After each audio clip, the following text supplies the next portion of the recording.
All right, we're live. We're live? I think. I don't know. We're probably live. I don't think you actually know. There's a good chance I don't. I don't think anyone knows anything. Well, that's a very strong argument. I like where you're going with this. I do. Like, I think we know very simple things, but that's about it. I know how to get hard as a rock anytime there's a football game on. You wouldn't know anything about that. Nope. They call you the fat guy, not the hard guy. What? No, you give me a couple blue chewies, you never know what's going to happen. That's what we got to find out today. How many people in chat take Cialis or Viagra? It's really the only thing on my mind.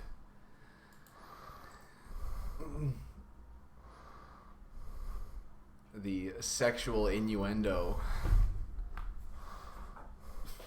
Oh, shit. Crap. Jebediah hot dog. What is Jebediah hot dog? I missed the description. Everyone that reads the description is going to think it's week 6. Oh no! No! They're playing like some hip song and calling it Gangrene Nation. Yeah, they're really pumped for this one. What's gangrene again? It's gangrene? Like I know, what the disease is? Yeah. Well, it's an infection. I mean, that happened to... That kind of stuff, it's an untreated infection, pretty much. You usually had to lop off your leg if you got gangrene. Oh, really? Yeah, so this was more like Civil War. That's a lot of gangrene in the Civil War. A lot. Before Ronnie Lott's time. But yes, Ronnie Lott didn't have gangrene, but he did lop off a limb. Well, that's cool. I realize I'm wearing the smallest hat. Like this. If I cut the brim off, it would be a yarmulke. It pretty much looks like. Which would be fine. L'chaim, good health. Not that I have it. I don't even have anything funny to come back with. No, you're not. You hit I it know. on the head. You know, Pat Swilling was a 3rd round pick. I find that perplexing. I don't know anything about Pat Swilling, and that's all you've been talking about lately. Mickey Pat Hill will know who Swilling Pat Swilling is, okay? Pat Swilling that. The guy ran like a 4.5 type speed, 6'3", 245, long, pass rusher. How's that a 3rd round pick? I get it. He played in the NFL. He's fast. He's big. His name. He's not that big. 107.5 sacks. 6'3" isn't that tall, but I mean, it's still formidable, especially in the 80s. Maybe in your world. In mine, 6'3". I love it, Anthony Rizika. I love it. If you like the Jets, you should like the under, more or less. That's pretty much what I think. I think the Pats in the cover is more favored to an over. So, not that the Pats couldn't cover and it be an under, but I mean, this Jets offense isn't the same the one they played. What was it, 3-4 weeks ago? Yeah. You got Jamison Crowder, you got Darnold, and then that's going to open up more space for Bell. This is a bit taller of a task. Only 41% of bettors are on the under 43. Yeah. We generally favor unders anyways.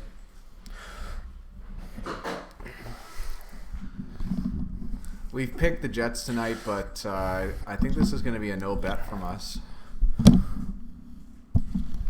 I'm just watching as the lots and lots of late money and late bettors, both the money and the public bettors, have been betting the Jets today. The line has gone down from +10 to +9.5. Right now the juice is -107 at +9.5 at Pinnacle Sports. And their percentage, they went from 32% of bettors just last night to 40% of public bets on them today. So I think market-wise, this is kind of evened out.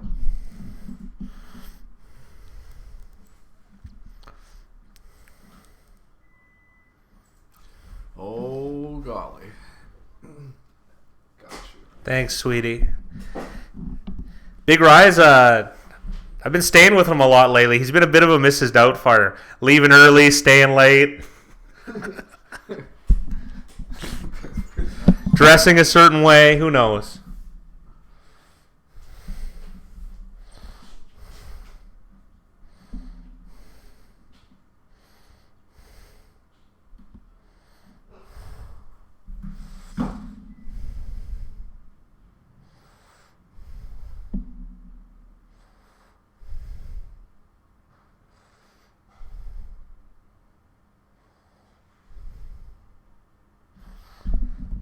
Just saw a Wendy's commercial, and they made it look like there's actually a kitchen in Wendy's with, like, knives and bowls and stuff.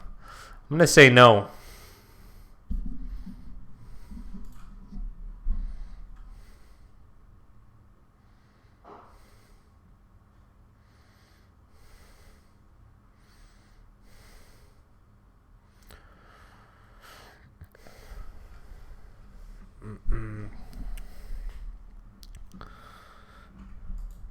Anthony, are you a New Yorker?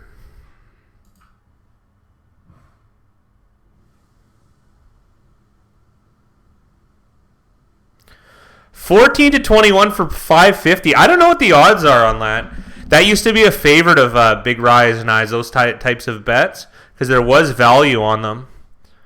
Oh, Bill W. Don't talk shit about Wendy's. I love this guy. That was an awesome comment. I do like Wendy's, but I mean, come on, it's not an actual kitchen. $5.50. I don't have a model in front of me to say one way or another, but that's not bad. I don't think New England's going to win by that much, but you're getting 5.5 to 1, so you only have to be right 1 and 5.5 to break even. I think it's probably better than that, just from a guess, a handicapping guess, let's say. They used to have those bets on Ladbrokes before Big Ryan and I got kicked off there, and it was. Those were fantastic. Remember we liked those ones. We loved those bets. Win by 4 either way. I'd prefer to have them just 14 rather than 14-21, but obviously the juice is going to go down way more. You're not going to get that $5.50 price you're getting now. 14-21 for 5.5 to 1 if they win by 14-21. That seems like a little bit of value.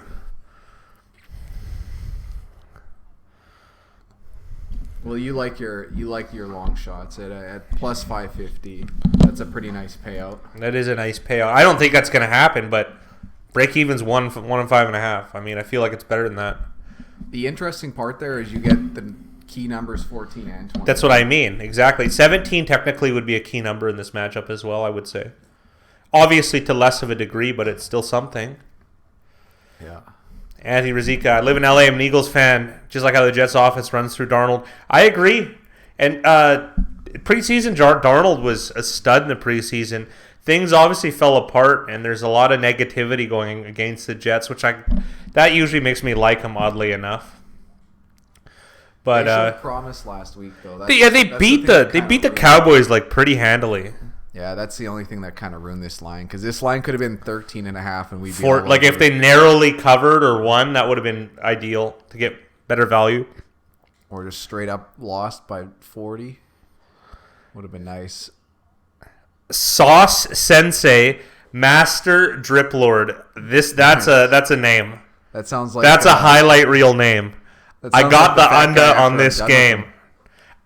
Our fans are so streamlined now. I like it. Under and underdogs. We'll take the under on the total and the underdog. I like it, guys. I like it. Well, and Bill, I'm sorry, Paul. I'm sorry. I won't talk shit about Wendy's again. I don't think people would be watching us if they were square. Let's just put it that way. Well, I don't know. We get a lot of hate every video. Well, getting a comment and joining into a live stream is yeah, that's true. Showing a comment. One of those guys came back and threw us shade on Thursday because we lost the Broncos game. Because the last time, who was it? His name was like Tony Khan or something. And he made 4 predictions about how we were stupid 5 weeks ago. He lost all 4. Then now he was commenting after the games had expired. Pretty bold from that guy. I liked it. We might have to get back to highlighting the less fortuitous comments at the end of the week. Oh yeah, Everybody enjoyed that. That was a lot of fun. we might. I think it's a little. We should be above that by now, but maybe not. Maybe there should be a mid-year after week 8. Highlight some of the good ones. I kind of like what Anthony says here. That's why I only bet the first half, because the Pats always adjust well in the second half and end up covering. That's you've got a small sample of positive feedback on that comment. Like thinking the Giants game. What other game did they cover on? Well, actually, technically, the last time they played the Jets covered because of some very strange circumstances. Remember, they blocked a kick and got a defensive touchdown. Yeah. They got 2 defensive touchdowns. What was the score in that game? 14-30? I think so. We have the power of the internet. I don't know what we're doing here. Because what was the line? It was 17, I think. CP has one line betting the NFL. Either bet with Brady or don't bet at all. Last 7 years, it cashed well. I know they're the one team that these percentages, it kind of just doesn't matter. We've lost. They get it done. Yeah. Well, we're losers against the Patriots. It's not even a question. But I mean, like, the books don't put that line up just to lose. They just don't. To me, it's just Anthony, he was highlighting that second touchdown. I think it was the second one. Where it was a pick 6 against the backup quarterback. That was so good. What are the Pats against the spread this year? You guys might know this. I don't follow this kind of stuff. I think they're 4-2 or 5-2. How many games have they even played? Sorry, I just saw the best highline. Monday Night Football odds: Patriots versus Jets. Predictions from proven expert who's 15-6 on New England games. What does that mean? 15-6 picking the winner? You could just pick New England 21 times in a row, and you could probably do better than 15-6. I don't know. I don't know what to tell you. These are hilarious.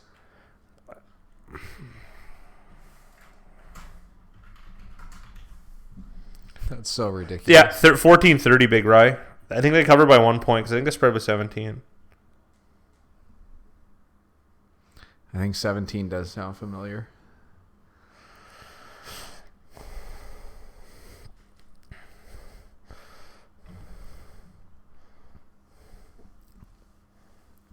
That would have hit that plus 550.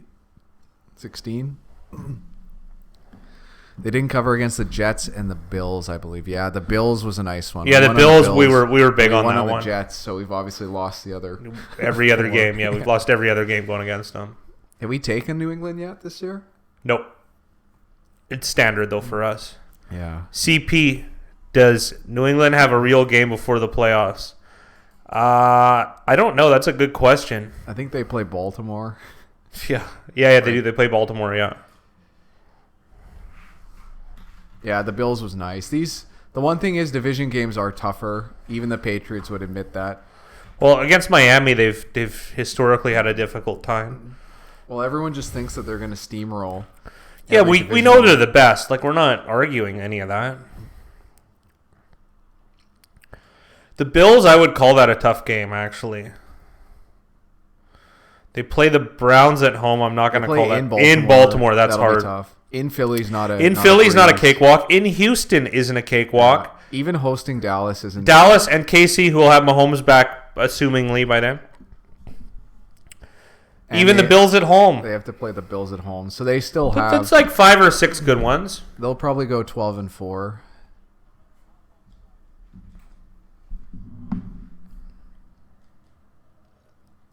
They still got to beat the Jets tonight, so we'll see. This game ain't over. It hasn't even started. Yeah. That was the joke. Big Rye, thanks. Look at this guy. I like that the Bills are 5-1 and they had a squeak out loss to the Patriots. I know. Josh Allen was. I don't know. No one's believing the Bills, not even me. But I mean, this is interesting to say the least. Oh, Anthony's going to be in Philly for the Pats Eagles game. Oh, that'd be awesome. It'd be a rad game to go to. Yeah, CP. We were talking about where Cam should go, and Bears was one of the places. Tennessee, Chicago. Tennessee made the most sense to us. Where else? Denver. Yeah, Denver. Here we got a kickoff. Here we go. See? 0-0. Jets are already covering. Ooh. Bolden return? What is going on?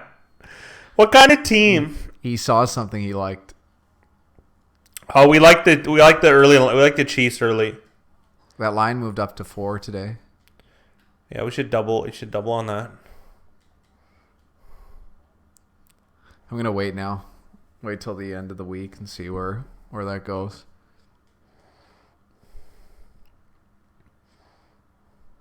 But for you, jumping on the Chiefs +4 right now is would be a nice looks one. like a nice opportunity. Oh, you saw it at 5. Take 5. Jump on 5 if you can. That's a nice run by Sony Michel.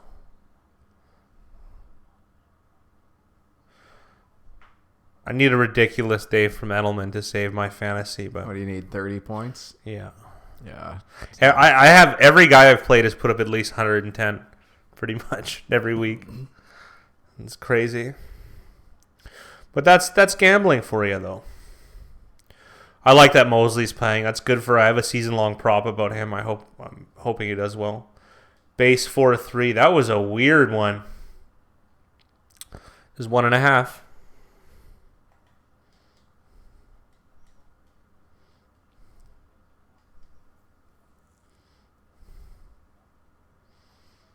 Marshall Newhouse starting at Marshall left tackle. Newhouse playing left tackle. That is a serious concern.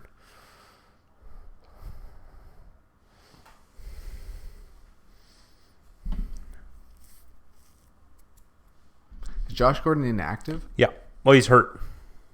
And Burkhead and both tight ends. Yeah. That's why they brought back Ben Watson. Benjamin. I like how he used to be Ben. It's Benjamin now. What a catch. This might be a thing. It could be. He's the best player on offense. Outside of Brady. Yeah.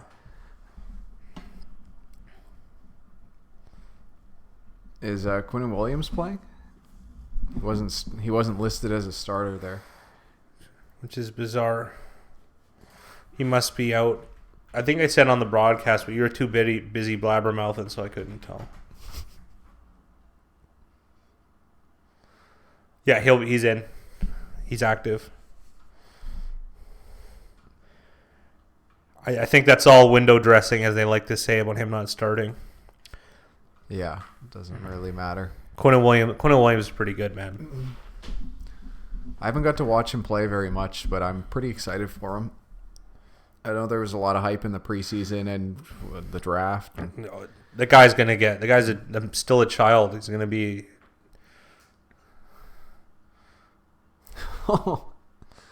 He hit Watson in the hand. Yeah, Watson hasn't been playing. Coming off suspension. Was he playing last year? I don't think so. Oh, he hit Watson in the face. How do you miss tracking on that one, eh? Watson, one of the smarter players in the league. Pardon me, sorry? I said Watson's one of the smarter players in the league. Really well spoken. Yeah, I would say that.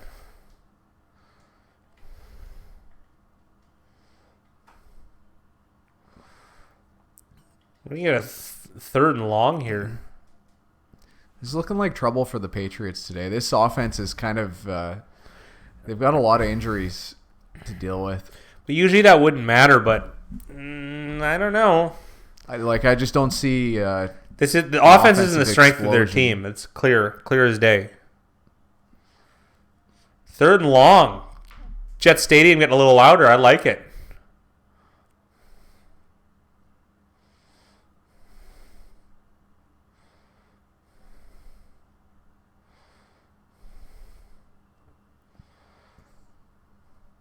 Oh, Myers taking a licking on that one.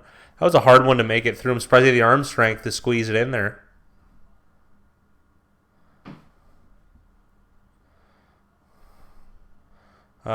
Never mind. That zone was pretty split open. I don't know why those guys wouldn't kick in. Mind you, it's Blake Cashman, so... Well, the problem is when you're playing zone like that and you're looking at the quarterback's eyes instead of actually playing the man in your zone. It's a funny thing about zone defense when you just play your zone rather than picking up a guy. Yeah. But saying Mosley got a big punch on that ball. That was interesting. That was a key down. Oh, that was a big stop. Is that Leonard Williams? Looks like. That's Steve McClendon. Oh, it is Steve McClendon.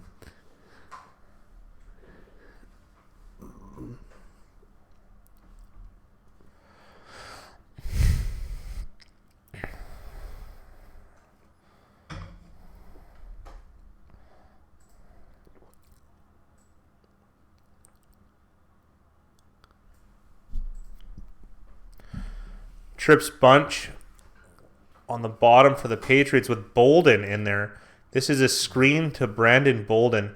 This is a really thin... I'm sorry, man. Jacoby Myers, Brandon Bolden, Ben Watson. These aren't exactly bon vivant of the NFL. You know, they're not the big stars, right? This is kind of... I don't know, man. They might need to be active here. You know, not that the Patriots are traitors, but... Well, the tackling's been good so far by the Jets. Yeah, but like Bolden doesn't exactly instill fear into me, Brandon Bolden. Short yardage running I could understand, but he's just quarter special teamer. That's his job. No. All quick throws. There's your first missed tackle. Yeah. On a 3rd and 10. That's just a killer. 2 long third downs for the Pats that have managed to convert on, which is unfortunate. Nice blocking on Brian. They have Jelani Jenkins there, supposed to make the play. Not able to. You know, I didn't see exactly where Marcus May was lined up, but he had to travel a long way to make that tackle. Yeah, he shouldn't have been there. Been that far away. Should be a run here. So far, the Jets are winning that line of scrimmage battle in the run game. And that doesn't surprise me. The Jets have put pretty much all their draft capital into defensive linemen. I mean, realistically, they should be winning that. The Patriots have bit of a Band-Aid on the offensive line at the moment. Marshall Newhouse is not a tackle you should have confidence in. This is a pretty difficult time for them. Well, what Anthony just said, I hope they hold them to a field goal with all of this time they're burning up. This is how the Patriots are going to have to drive the ball every down. Yeah. Nice play by James White. This is an excellent start up for you. What's going on, Wook Dog? How you doing tonight? Oh, Wook Dog. Wook Dog. I'll repeat it again to the new viewers. That's the unofficial spread betting champion on the Big Ryan the Fat Guy channel last year was Wook Dog. Who'd Wook Dog take this week?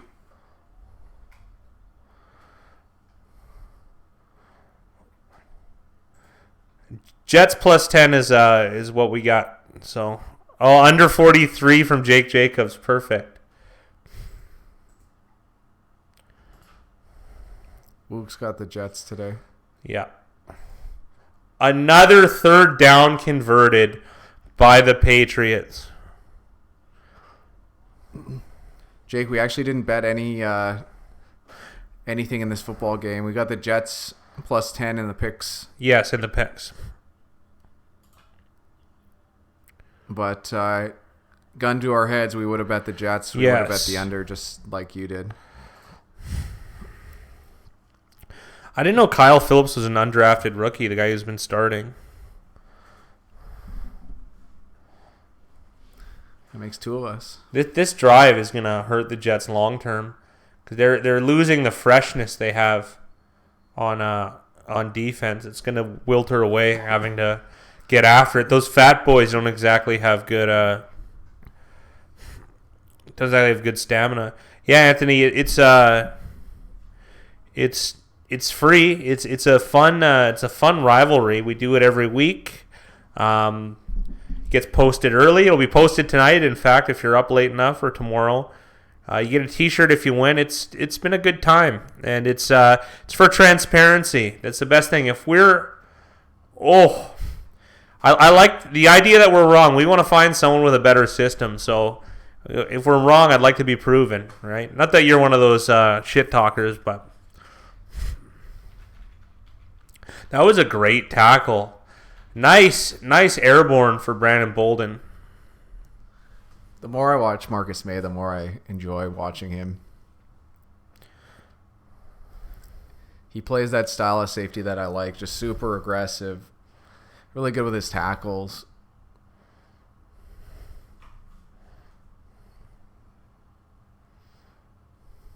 It should be a touchdown. Yeah, that was really interesting. Actually, May, one of the better tacklers on the Jets, had to watch Edelman, and Edelman came over on a fake. It took him out of that running play.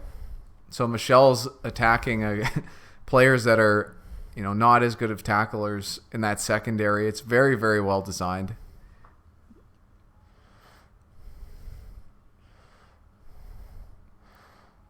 That was an X and O's 14-play drive for a touchdown for the Patriots. Yeah, that was a Billy McDaniel special because they don't.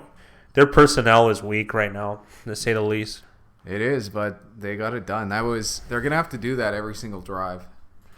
But if one team is capable of doing that, then it's the well-coached New England Patriots who lead 7-0 now after that kick.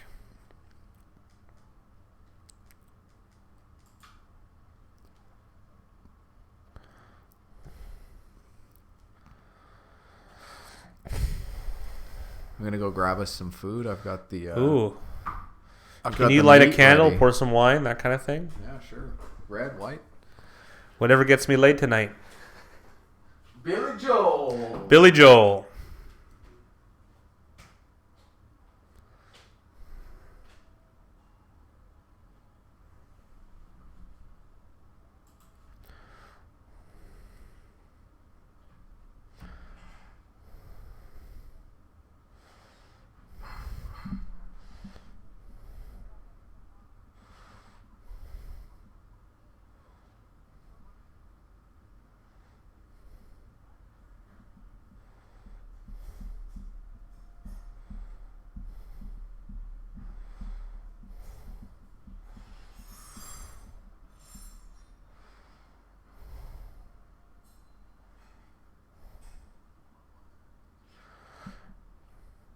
Sorry, it's hard for me to fill a dead air in these commercials.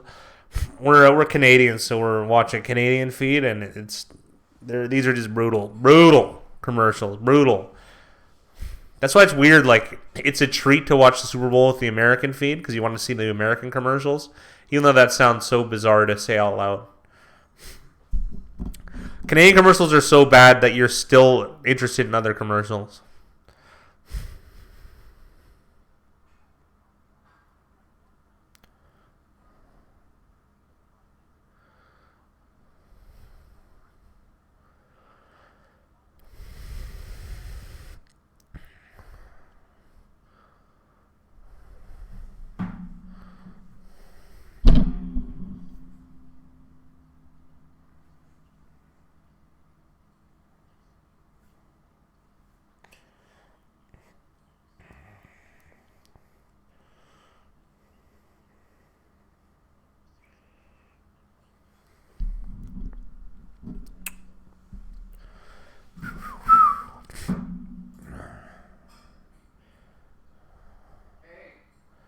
What? What kind of cheese was it? Oh, it was Swiss cheese. Oh, man.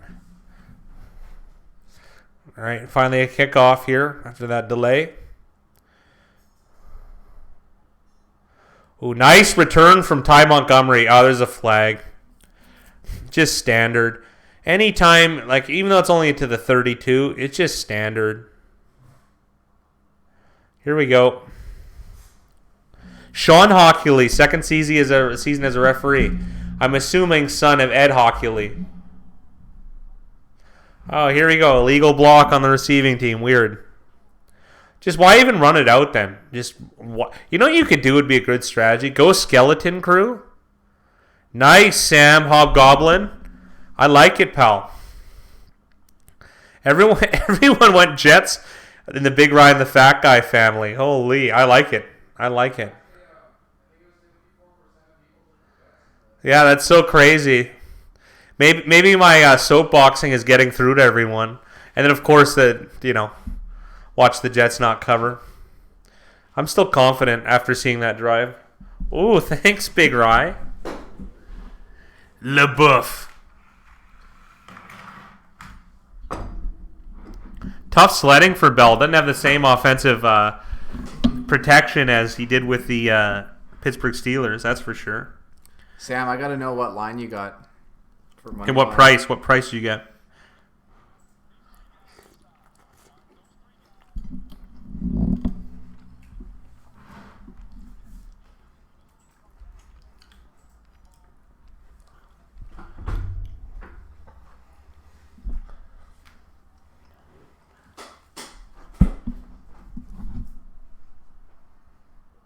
$350.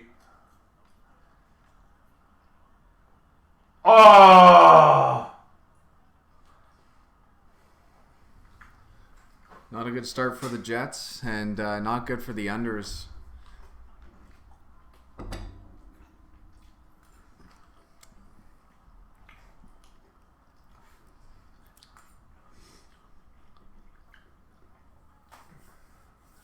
Is that Devin or Jason? Devin. And what does that put him at now for the year for interceptions? 4 or 5.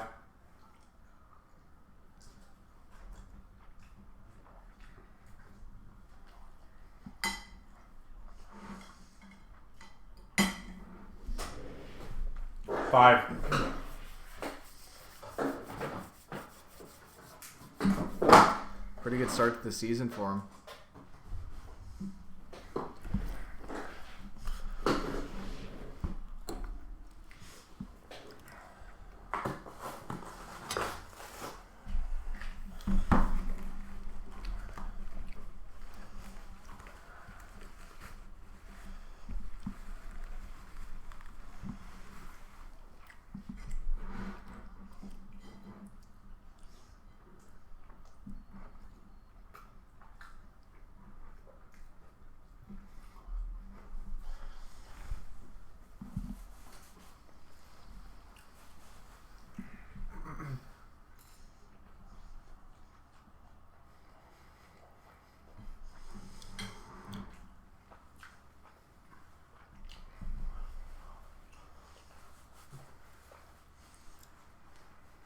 There's Quinnen Williams in.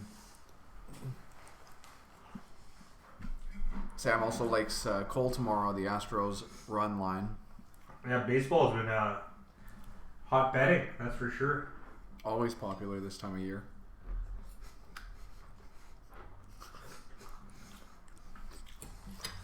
Good one.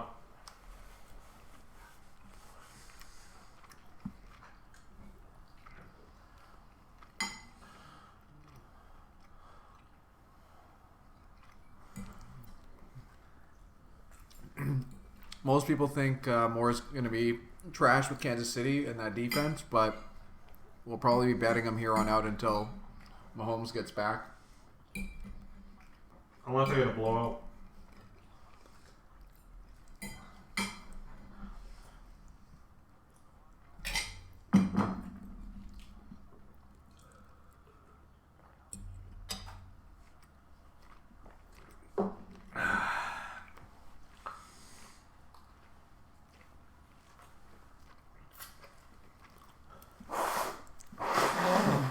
Yeah, it is a good hold by the Jets.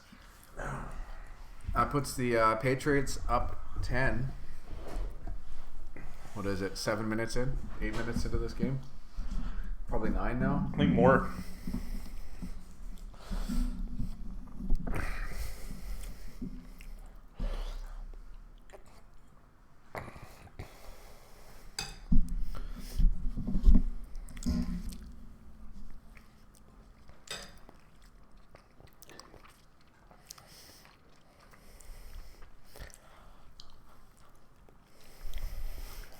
They don't need to have the next score, but it'd be nice, Sam.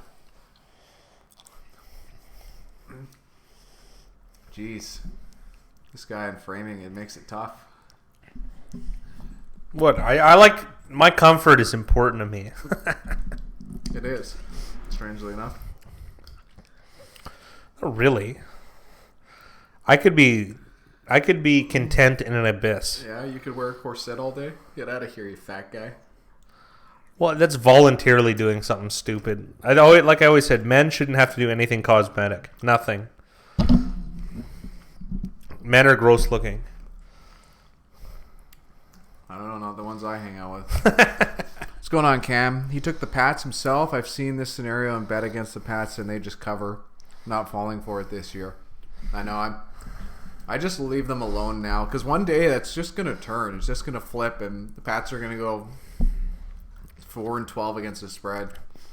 They've had negative years against the spread, Big Rye.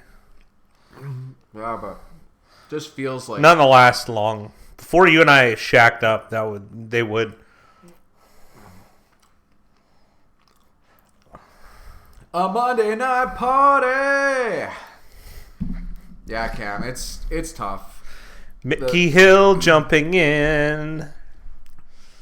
I think that's why so many people like the Pats. It's just so square to bet the Pats. I couldn't do it. Although no, we did once when they beat the Steelers. They were 3-point dogs, I think. Yeah, there's times you take them. It's just more often than not the market tells you. Yeah, much more often.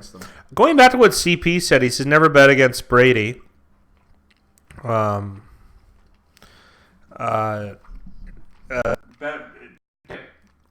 Garoppolo was undefeated, and they went 11-5 with what's his face?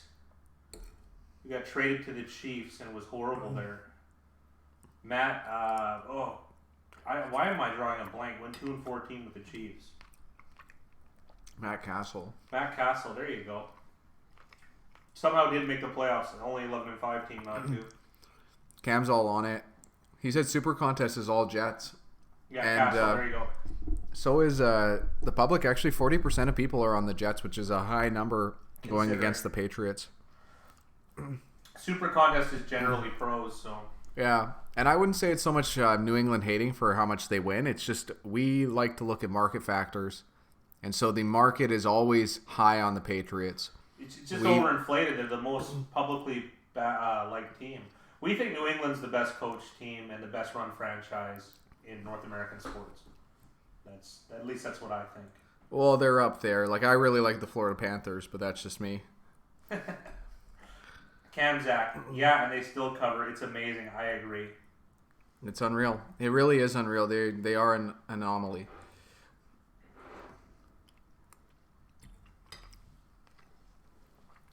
And that's it helps when you get to cheat. Well, it's hard to say. I'm not a big NBA fan. Big Rise got a little... Oh, nice. Oh, what drop is that? Oh, weird. Demarius Thomas. That's weird. He took his eyes upfield there, took his eyes off the ball. Well, that's, veterans tend to make rookie mistakes all the time. That was bad. I'm fired up to bet the NBA. The NBA has been one of the better leagues that I have had success in. What are you on tomorrow? Doesn't look like either game's going to be a bet tomorrow. If I was, gun to my head, I'd be betting the Clippers plus 2.5. But they opened as 1-point favorites and have been bet down to 2.5. I would just leave those games alone. But the next day, the 23rd, there'll be lots of opportunity. Let me check. Blow into it. Yeah, your mic is off. How? You unplugged it when you were fucking around. Oh, it's got a red light the whole time. Yeah, that's true. Testing.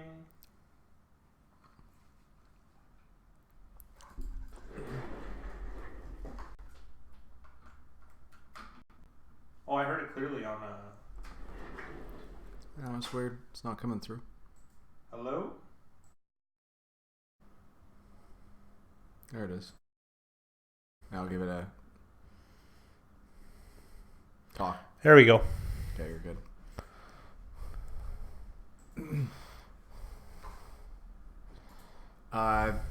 76.9% against the spread is solid. Yeah.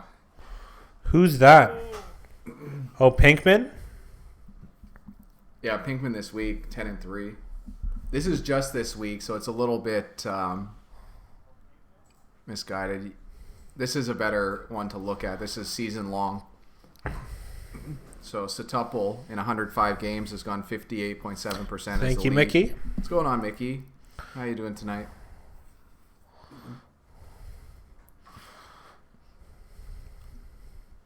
Mickey Hill is the gentleman in second. We're tied for third, unfortunately. Yeah. I'm still happy with that record, though. Jake Jacobs, ourselves, and Stu are all tied for third.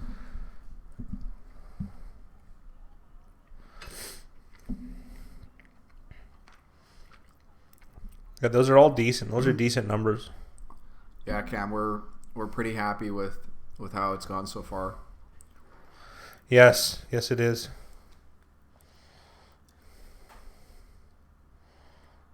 So, Jets tonight. Not a good start, but it's not over.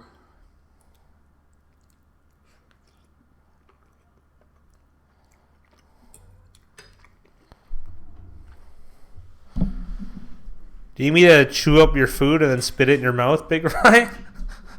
Not again. Not again. Yeah.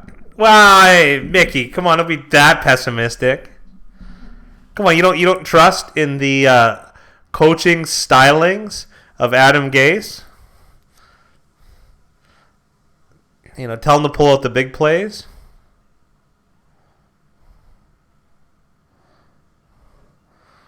Hey, 8-6 every week, Jake, is awesome. One of someone close to the Big Rye family texted Big Rye and said, "Oh, you went 8-7. That's not very good." And Big Rye's like, "That's called the profit. That's awesome," and he's right. People have a misconception about probabilities. What a catch by Brandon Bolden. Shifty eyes, Gase. That's one way of putting it.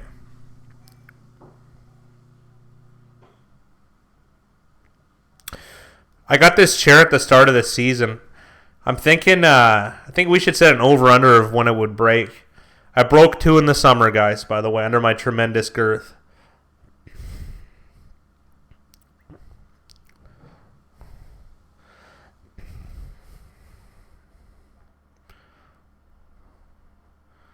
It is breaking the terms of service, Cam. We already got a big strike. So, unfortunately, we're not able to. There may be some nuanced ways to, but not that we know of. Big Rye is more in tune with that type of stuff. That's his department. Yeah. We were showing games. We just showed games pretty much I don't know, this size in the corner. And just we wanted something. How big, Big Rye? Was it how big? Like this big?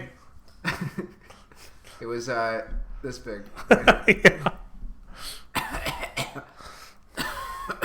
Always get a little bit of a tickle. Oh man, it's getting hot in here. Yeah. But yeah, I broke terms of service with Twitch, surprisingly, not YouTube. What's up, Micro Odds? Oh, what's going on, Micro? How you doing? Well, that's the first third down I can remember them not converting, pretty much.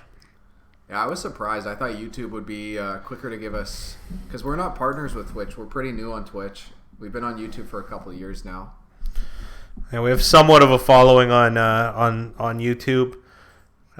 We have some diehards though, which is a very big boost for why we do this. So, Micro, I hope you're enjoying this.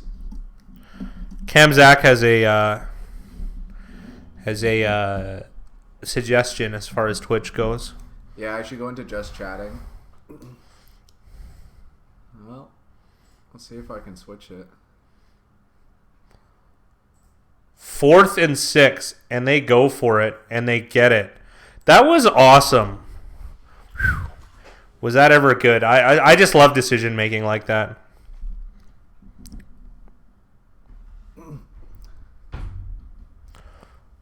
Ooh.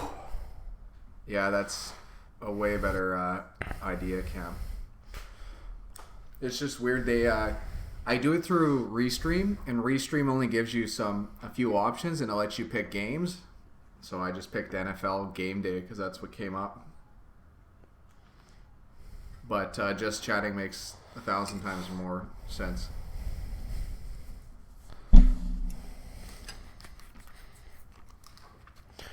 Big Rye's more in tune with technology. I'm a bit of a laggard. I can obviously use a computer, but... Oh, Micro Rod's just, driving home from work. Right on, pal. Just remember, do what's important. Keep your eyes on your phone. Yeah. You don't want to miss a second of this action. No, you don't want to miss a second. It's worth jeopardizing your life, for sure. I'm moving around. You got to reframe me now. Now I'm a Godzilla monster again. I care less now. I got to be comfortable, all right?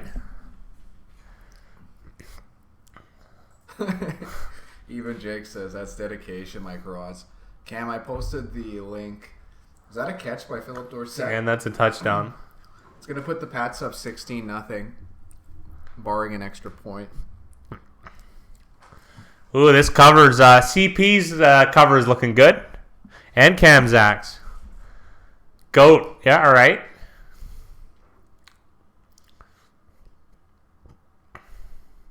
Oh, man. On Tremaine Johnson. Did you see that? He didn't even have to flip his hips. He had his hips flipped already. He just stopped running. What a weird... Hey, it's not like they pay that guy a lot of money. Oh, jeez.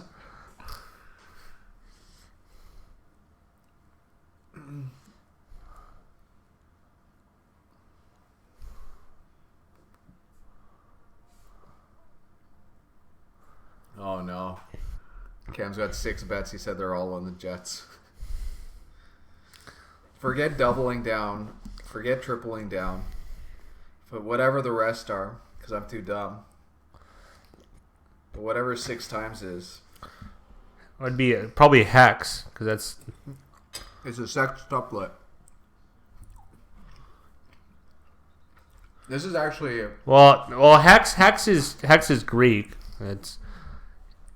Ena Dio Tria Tessera Penti Exi. Whoa! There you go. My bike shorts. It just ripped her hole right through. Anytime you start talking Latin or whatever that was. Yeah, Latin, yeah. Must be all that. Sextuple, yeah. Sextuple. Yeah, it's still too early. This is an excellent start. I actually kind of like these kind of games for covers. Why? Because they're going to draw it. I like the back door. New England steps on the throat, pal. We'll see.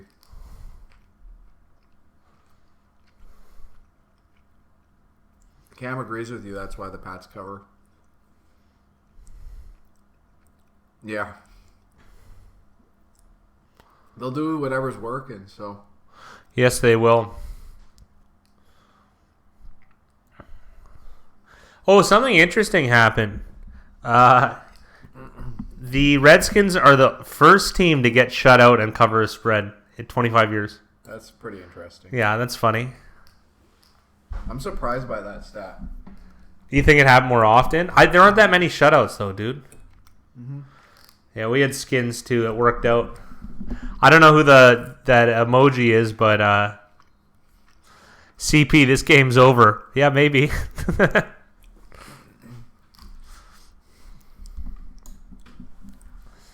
That weather in DC was horrible. The crowd's a little quiet here.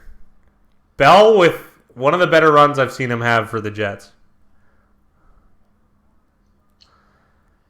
2-team teaser, Patriots tonight and Patriots on the Sunday. Yeah, well, you're probably covering this one, I would imagine. Well, it's a teaser, so you're definitely covering. And then on Sunday, yeah. I mean, that's not unreasonable.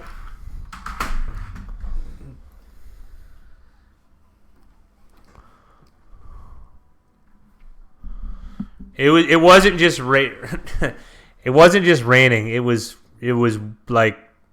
really pouring. Mickey Hill taking pot shots at Le'Veon's. The Economist. Le'Veon's lack of foresight when it comes to contract predictions. He's fine. He's getting paid. He doesn't have to touch the ball 30 times and kill his body, and he's getting paid way more money, so I don't see how that's a loss for him. Well, he got way less money than he would have. Not every player cares about playing. Yeah, I know, but he got way less money than he would have. I'd be way worse than Le'Veon if I was him. Yeah, but you're not going to be an athlete. How do you even get there?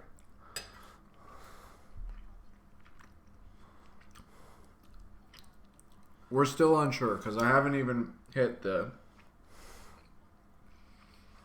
latest age for guys retiring. So there's still a chance. And Zap's saying exactly what I was thinking. Is that if I take on like a cool nickname like Slip and Slide, who knows? Maybe it could happen. You saw it. All right, guys. That one guy took a Muslim name and he got in the league. Hey, guys, if Big Rye mysteriously doesn't wake up at the end of this evening, it's not my fault, wink. Had enough of this guy already. He can make all the beef he wants, but that's it's not going to happen for him. So what's this emoji? I don't know this one. I'm not cool. I'm not hip. It's Kappa. Know your meme.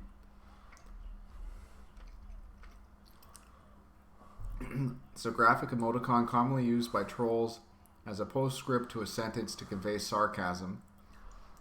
So, Cam, you're teaching us a lot here. Yeah, yeah. Us boomers are trying to catch up. Yeah, absolutely. Yeah, Week 8 picks will be out tonight. They certainly will be. I haven't told the fat guy yet, but I think I might have even streamlined the process a little bit more. I'm happy about that. Oh, Bell! What a run.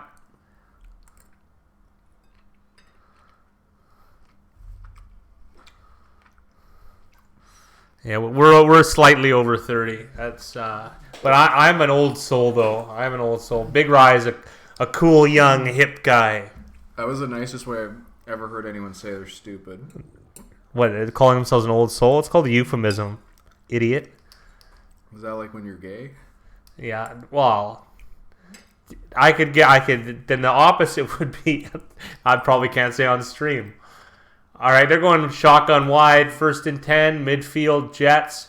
There's a pass rusher here. This is a sack fumble recovered by the... How do they not... How is he uncovered? How is he untouched? This is ridiculous. Oh my goodness. Van Noy touchdown. What is going on? Why was he... Okay, first of all, why was John Simon untouched?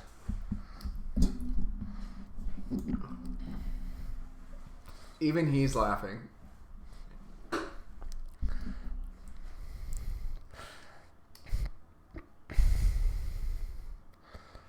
I gotta see this replay.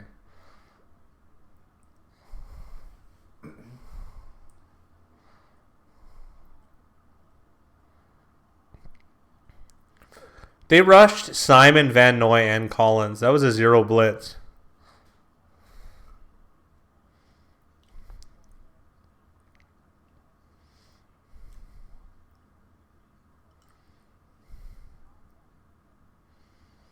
Yeah. What is that guy doing? What is Ryan Griffin doing on this play? You tell me. Oh, he's down because he touched him with his foot. Holy. Mike Rods, whatever you're doing, look down at your phone right now. That was a crazy ass play. We're going to get sued. They can get $2.80 somewhere else. Jake I'm pleading guilty. The Pats are going to crack the over by themselves. Sure looks like it. Well, that didn't count, though, so it's coming back. Who knows? Maybe the Jets have a chance here. Jets pick 6. Let's really get into it. They're going to need to make some plays.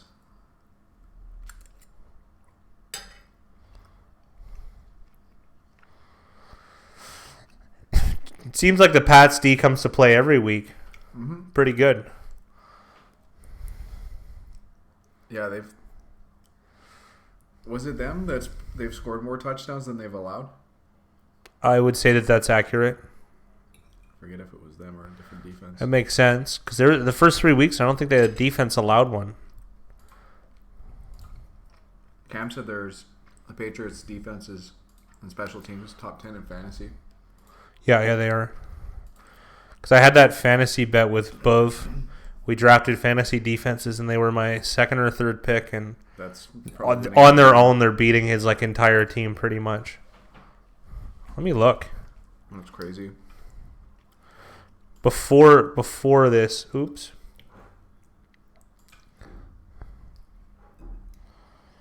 Three TDs all year from Mickey Hill. That's what he said. That's crazy. 3 touchdowns against. Yeah.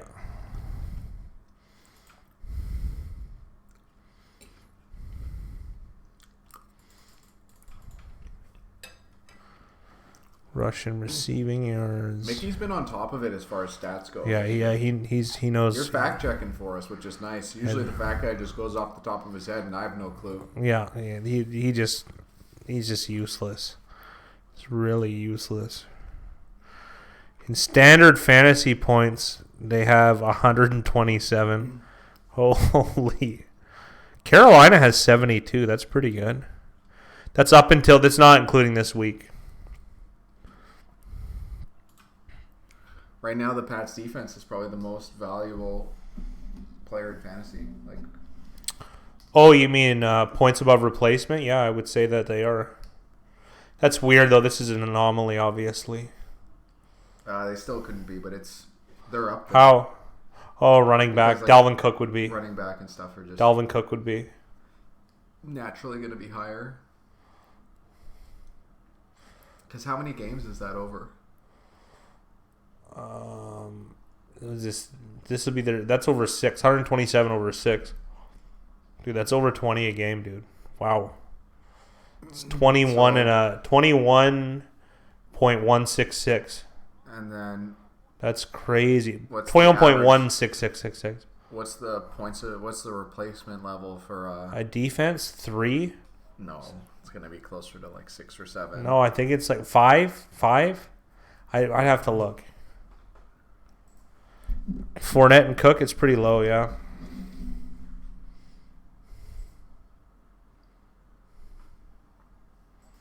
I don't think Fournette's having a good year, but I don't think it's a crazy year. It is a free RB1, yeah. Where do you all see the Niners-Panthers line? Interesting. I know it was 5 or 5.5 last I saw. Yeah. For San Fran.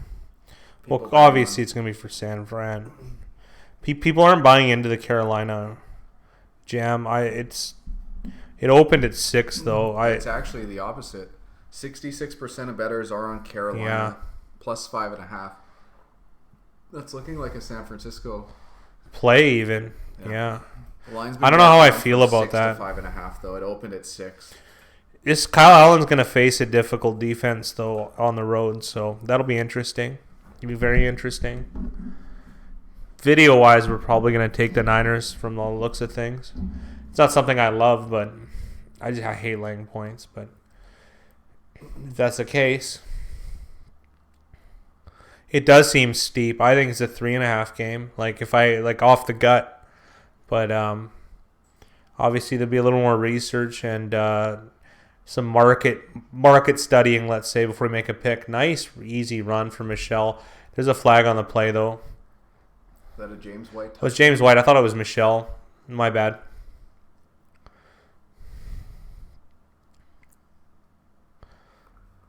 I feel like this Jets team has just given up. Cam Zach, my chat of bettors is so tilted. Yeah, I can see that.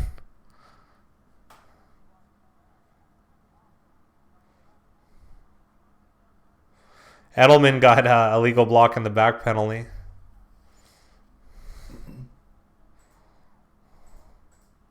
I want to see this. I don't know. I mean, I guess. Yeah. So the Patriots have averaged 21, and the replacement level teams would be putting up about 7 or 8. So really? That's so not they're as... 13 points above replacement. That's which still is huge. pretty much on pace with The best running backs. It really is. the running backs. Yeah, McCaffrey, right? McCaffrey's at 24. Dalvin Cook's at 20.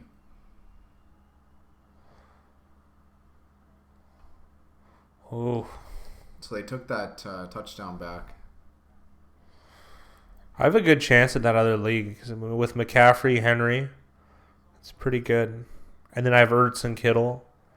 Or I think those guys will have better second halves of the season too.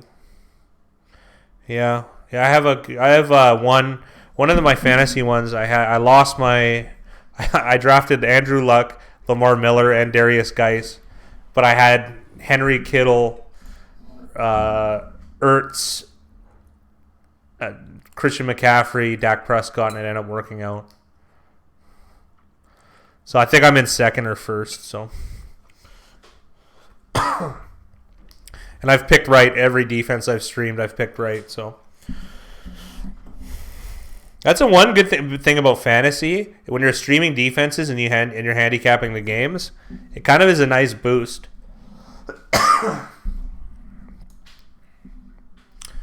All right, here we go. 3rd and goal from the 3. Patriots. Might as well count it now.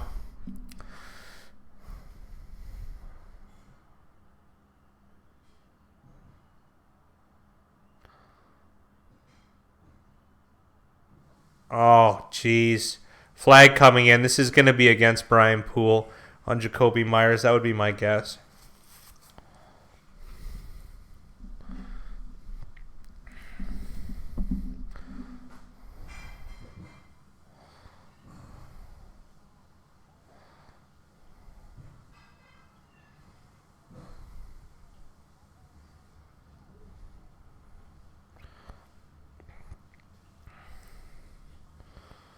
Matty Ice, Connor, Mack, Woods, OBJ, Kelce. Yeah, obviously not. I have a team where my lowest pick was the 6th round, and I'm 2-5. There's nothing you can do. Every guy's putting up 110, 115 against me. It is what it is.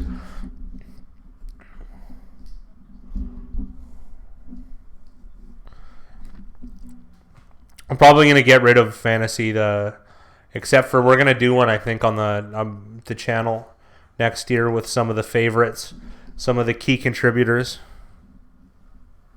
I think they're called stakeholders. Yeah, you could say that. Key contributors. I don't know what. I don't want to call them fans. I like to call them my friends. Sam, GG in the chat. Zach, we don't do the super contest.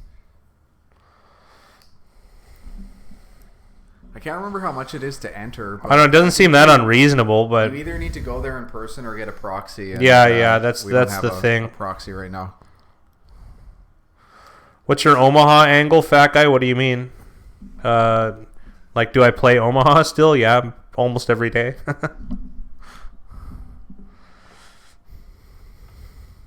Like the Omaha games around here are like ginormous.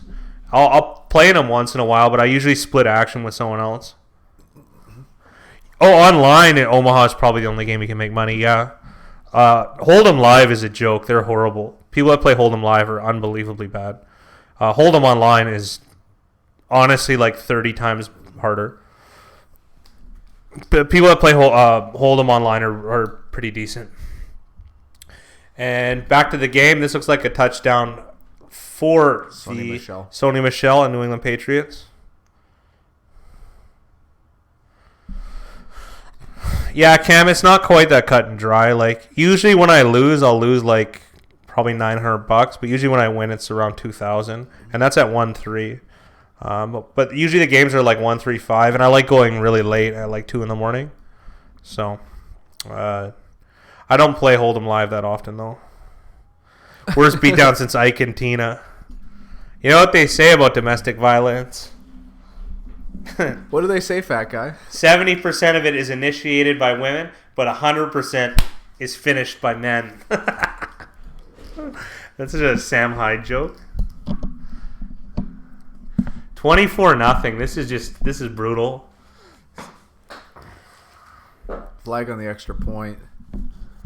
Nope, picking it up. Sean Hockley is having too much fun being a referee.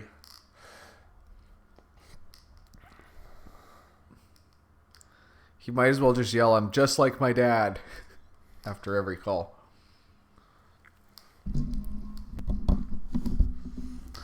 Ed Hockley does some shower pumps before he gets in there so that he's very vascular and that his muscles are bulging. I've been there.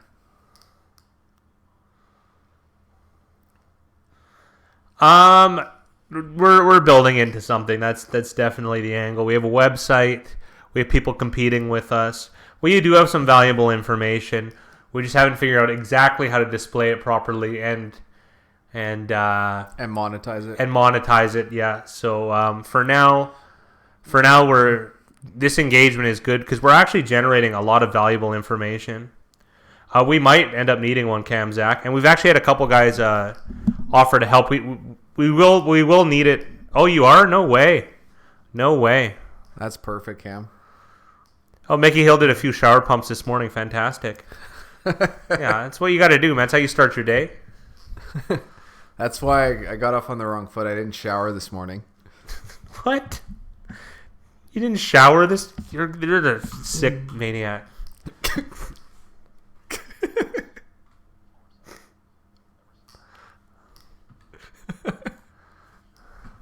That was meta. Yeah. Yeah, Cam. That's definitely the spot where we're lacking. Is we're not coders. No, we definitely aren't. So things are definitely going to be cranked up. That's more or less, Cam, where we're going to be at. Some of the information we're generating just from this little contest is very, very interesting. So, because you get we have a good balance of squares and sharps, I'd say, that participate in our contest, and that information I feel is invaluable, and it's been very interesting too, and it's so weird too. This is just shooting from the hip, but if I have a good week, I feel like I feel like my information sits in a little bit harder the next week. You know what I mean? We'd have to look percentage-wise, but it feels like it. Cam says he also has some info through a book, too, with Viet books with some sharps. Oh, information's information. Some more valuable than others. Mickey Hill, were you thinking about Tina Turner in when she played Anti-Entity in Mad Max Beyond the Thunderdome? That's what I was thinking about. What was her song from that movie? We Don't Need Another Hero. We don't need another hero. Top 25 Tina Turner song. Top 25? What are you doing? You can't even name 20. Hey, you actually probably could name 25 Tina Turner songs. It's up there, though. It's up there. On her pantheon of music. Pantheon of music, yeah. It's up there.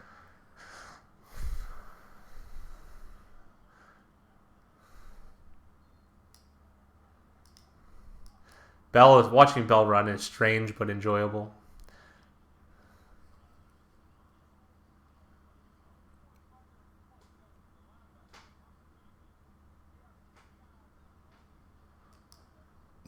Pretty standard. They've got a 10-man rotation in their front seven. The New England Patriots do. Yep.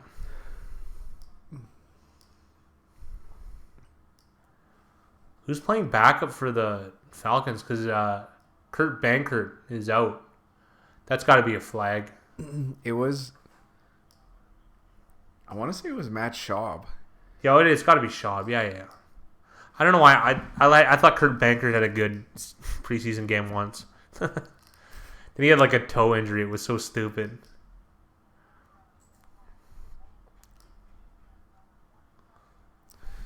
Bankert's on IR. Yeah, from that toe injury, which was hilarious. I think that's just a nice thing they did for him. And Matt Schaub is the current backup. And they have a quarterback prospect And Danny Etling on the practice squad, who's played some wide receiver in his time with the Patriots trying to crack an NFL roster.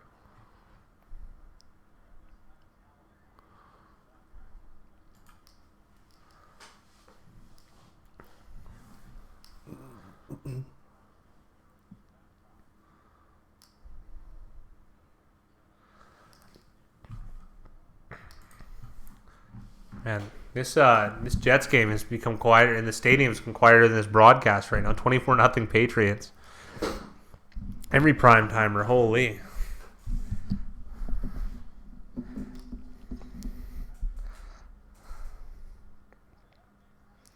Second and 9 here. Yeah, they have been. Play action. Why even bother doing that? Another flag. I guess that's a Jet strategy this drive. Try and get flags.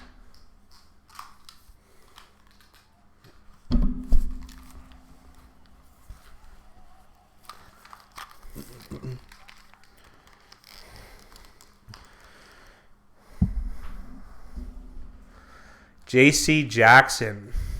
That's his second flag of this drive. Key contributor to the Patriots Super Bowl win. He was good in playoffs.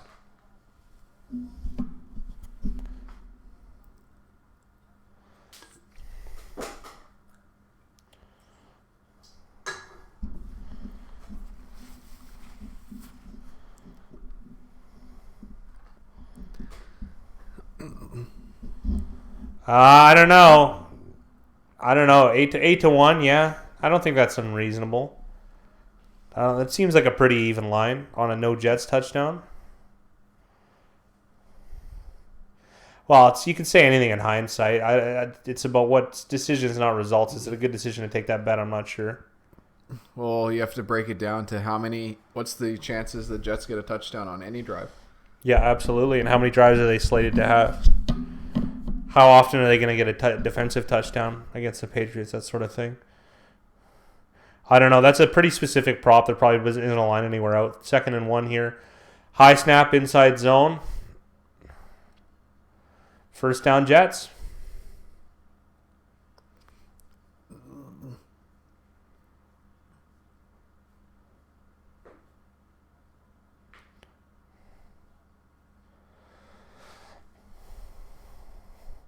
Why are they showing him in a Steelers uniform? I know they're talking about a Steelers time, but I mean, come on. Vancouver, Canada. We're Canadians. We prefer the Browns. We not this iteration though. I've said a million times. Yeah, I haven't watched a CFL game. I don't think ever. So it's a bizarre league. I've thought about taking an interest in it from a handicapping perspective because there's no market in betting, but you can bet small on it. So it'd be interesting to corner that market. Oh, roughing the passer here against Danny Shelton. Here we are. Penalties going the way of the Jets right now.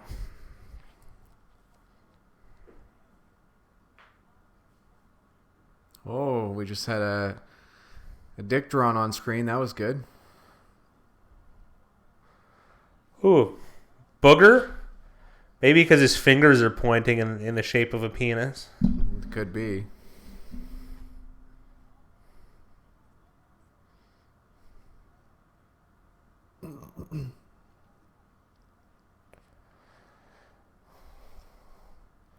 Trips bunch, top of the screen. Inside zone run for Bell, who is easily gobbled up by Lawrence Guy. Wow. Booger McFarland's hands look like fidget spinners. Yeah, they do.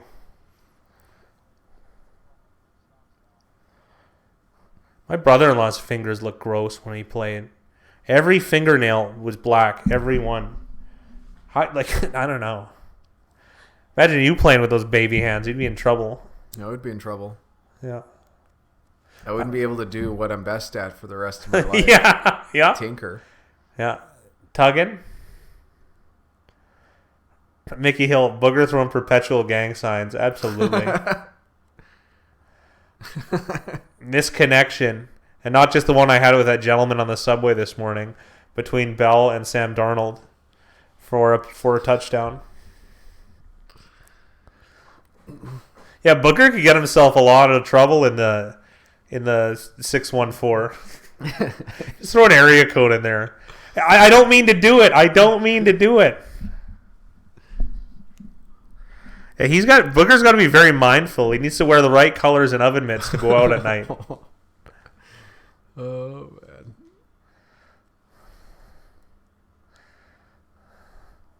Oh, this is the greatest. These commercials. They're doing truck commercials to live the Canadian dream. You need a rugged truck to drive around and a tough truck. Anyone who has a truck around here uses it to drive in the city, which makes absolutely no sense to me. But hey, if you like spending $3,000 a month on trucks, good for you. I had to remortgage my parents' house, but I was able to finally get that loan. Yeah. Get that F-350. Yeah, super cab. It's a 2017, but it'll do. It'll do. Yeah. Hey, you're gonna have all that room in the back so that you can go camping like you do every weekend. Yeah, I'm a rugged man. Rugged man, absolutely. You and that other cowboy head up to that mountain. Yeah. I visit that old guy.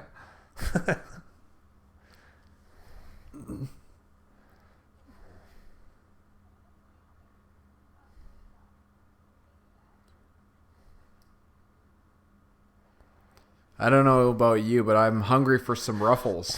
Oh, yeah. I want to give a shout out to the second quarter sponsor, Hooters. Hooters Bar and Grill. It's a restaurant with big tits.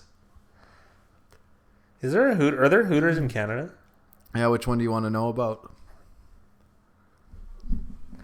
I don't think there is. Maybe in Toronto. I really don't think there's two in Toronto. No, there isn't. There's 4 in the greater Toronto area. 3 in the valley. Edmonton, Winnipeg. Tim Hortons Titty Bar. Have you ever been there? No, it sure sounds great. There is one in Toronto. More locations. Lots of maple. There's one in Barrie. I know. I told you all this. There's a bunch in Ontario. I'm actually surprised. No, there's like 7 in total. They're a chain. All the places are on the East Coast, and they got one place on the West Coast where there's a Greek girl who bartends. Why you gotta hate on us, man? Hooters? They have 4 in Toronto. What? What's the rating? How did you actually know that? You must have guessed and got it right. You're such a goof, man. And I mean goof in an American prison sense, goof. Another interception. This game is done. CP is right. Deron Harmon. There you go.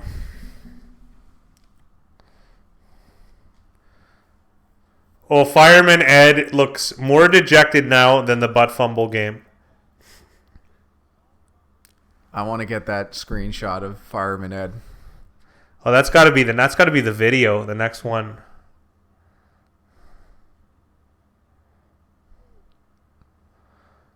Oh, I understand where he's throwing that, but it just got away from him.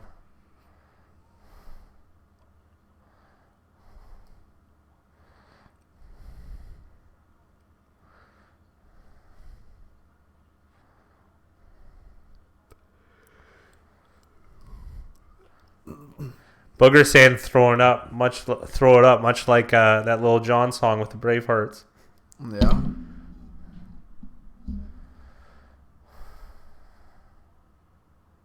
Yikes.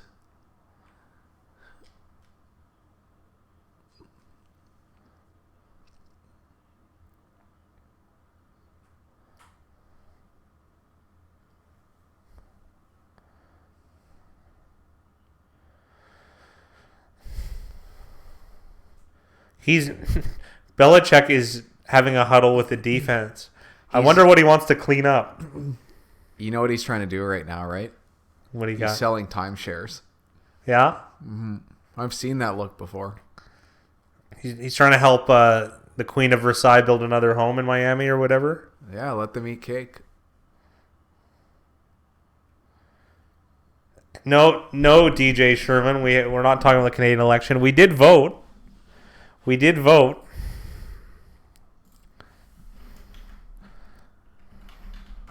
Yeah, yes. Yeah, Beth. Yes. We voted as an entity. We did actually vote the same, though, oddly enough. Oh, I told you I did.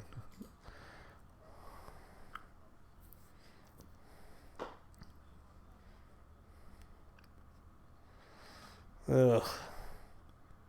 Killing it. Yeah, what a game. Absolutely. Bloodbath. This is one hell of a game. Trudeau round 2. Yeah, unfortunately. Is that what the... Well, it looks like what it looks yeah. like? Vegas giving out free money today. Yeah. They're going to take a bath on this one. It's not quite as bad as you think, fat guy. Yeah, they're still going to lose. Like the public is still on the Patriots, but this isn't like an 80-20 game. This is no, they're still losing though. Lots of money actually came in on the Jets today.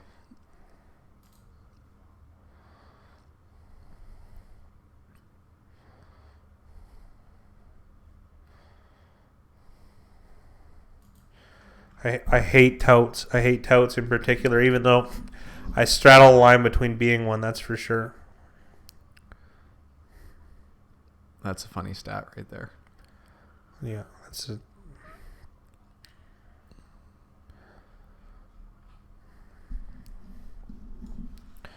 Isn't that how many robots follow you? Well, like how many people were following him before that day? Probably a lot. Why are they using percentages? I don't know. Attempt to sell something, typically by pestering people in an aggressive or bold manner. Sounds like you. So you guys work with the Hells Angels? No, I don't. I don't even know any anymore. Touts are touts are scams 100% of the time. So what they do is touts sell picks, but they don't actually know any, like, they don't have winning percentages necessarily, and even if they did, they charge a commission that's higher than what you would get. There are some legitimate touts out there, like Dr. Bob. Dr. Bob, you could buy his pick package and you could probably turn a profit at the end. I don't know for sure, but a friend of mine does do that. But basically, they just charge an insane, like, even if they think about this, if they charged you $1,000 for a group of picks, think about the expected value you would need to make it up and how big of a bettor you'd have to be. It just doesn't really make sense. It just doesn't work. And a lot of them, too, the guys are just selling stuff like Wolf of Wall Street style. Oh, yeah, I know this. I know that. They don't know anything. They know about selling to people. The funniest tout out there is Steve Stevens. Steve Stevens, that's the best one. There was a show about it. Watch Steve Stevens stuff. It's hilarious. Was it? Yeah. They still have it on YouTube. It's so funny. If you find it, post the link. Yeah, I'm going to post the link if I find it. This is an American guitarist. And that's not his real name. He changed it to that. Oh, he's doing Sportsbook reviews now. Okay. VIP Sports LV. Wait, yeah. Was he wearing sunglasses in any of those? Oh, weird. Yeah. Yeah. Oh, here's a standard tout tweet, and this happened just 4 hours ago. If you got buried this weekend, if your bankroll has the fool, call blank blank blank for a winner tonight on the Monday Night Football game. Whoa. Give him the number. Between the Patriots and New York Jets. And because I'm in a good mood after a weekend with my family, I'm giving out this play for just $50. Call before kickoff. Guy. He's a family guy. So think of the expected. How much would you bet to need to recoup the $50? Because on average, you're getting what, 2.5% advantage on a play. So he'd have to be right on top of the juice. You got to be betting what? You have to be betting a dime at least, and he has to be on the right side of it. If the game was simulated, a million times, he'd have to be on the right side of what, 53, 54%. You'd have to bet at least a dime to recoup that $50. And that's a whole other thing that people don't even understand about. You can bet $1,000 and win win $990 or whatever. Also, like line and price, like that. None of that gets taken. None of that gets taken. None of it. Yeah. Well, I'll pick the winner. So just take it at any line, any price. Call the line. Call the line. Yeah. Exactly. He's Miss Cleo. That's why when we give out our picks at the start of the year, you could say that we're touts or whatever, but we do it for free. There's nothing. We We give some insight into it, and then we offer a free contest to compete. We don't want to sell picks. It's not what we're interested in. We'd like to convey information. We just haven't figured out how to do that appropriately yet. Cam, what's the simulator that you're talking about? I haven't seen a simulator. Yeah, thanks. That would be awesome. Weird bubble screen to Demaryius Thomas and just a brutal game for the Jets.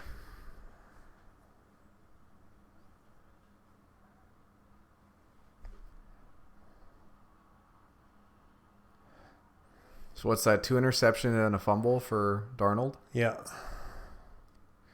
This might be his worst game as a pro.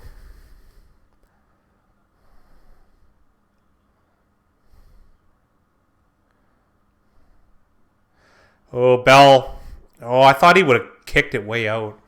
He looks like he's lost a little bit of speed. Not that he had much to begin with. Well, the block came off, so he couldn't make the same move that he did.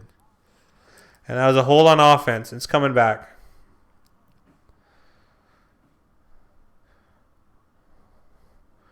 The rookie, Chuma Edoga. That's a fun name. I don't know why people don't like those Jets jerseys. I think they're decent.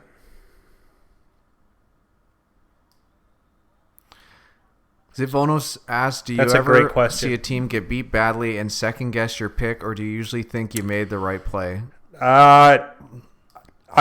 Seeing someone get beat badly doesn't affect my decision making going forward. Because think about it this way, like if we were to say we simulated this game a million times, right? That it's probably Patriots by 9 is probably the median. There's going to be like 1 in a million where the Jets win 60-0, right? There's probably 2 or 3 in a million where the Patriots win 70-0, right? So you got to think like when a game happens that something can, like any one of these types of games could fall into those deviants, right? So it doesn't like the actual game being results based is just negative, I think, and it's just a bad way of going. So, and that's with decision makings in general. So, Cam said it's blocked by membership. I guess CBS has their own touts. There was a predictor that was like 80 and 51 against the spread, and it linked to sportsline.com, but looks like you need a monthly membership. Oh, Cam, do you know how they do that? That it is a scam. When they have simulators that run 80-51, they'll have like a million robots doing it, and they think that because one picked 80 and 51, that means that they're going to have that same expected value going forward. And it's called survivorship bias. There's a very good book about this. I'll post a link in the description. So it just doesn't work. There's going to be a guy who goes 51 and 80 at a robot, and that robot is the exact same. Do you know what I mean? So here I'm gonna post a link of a book on that very subject.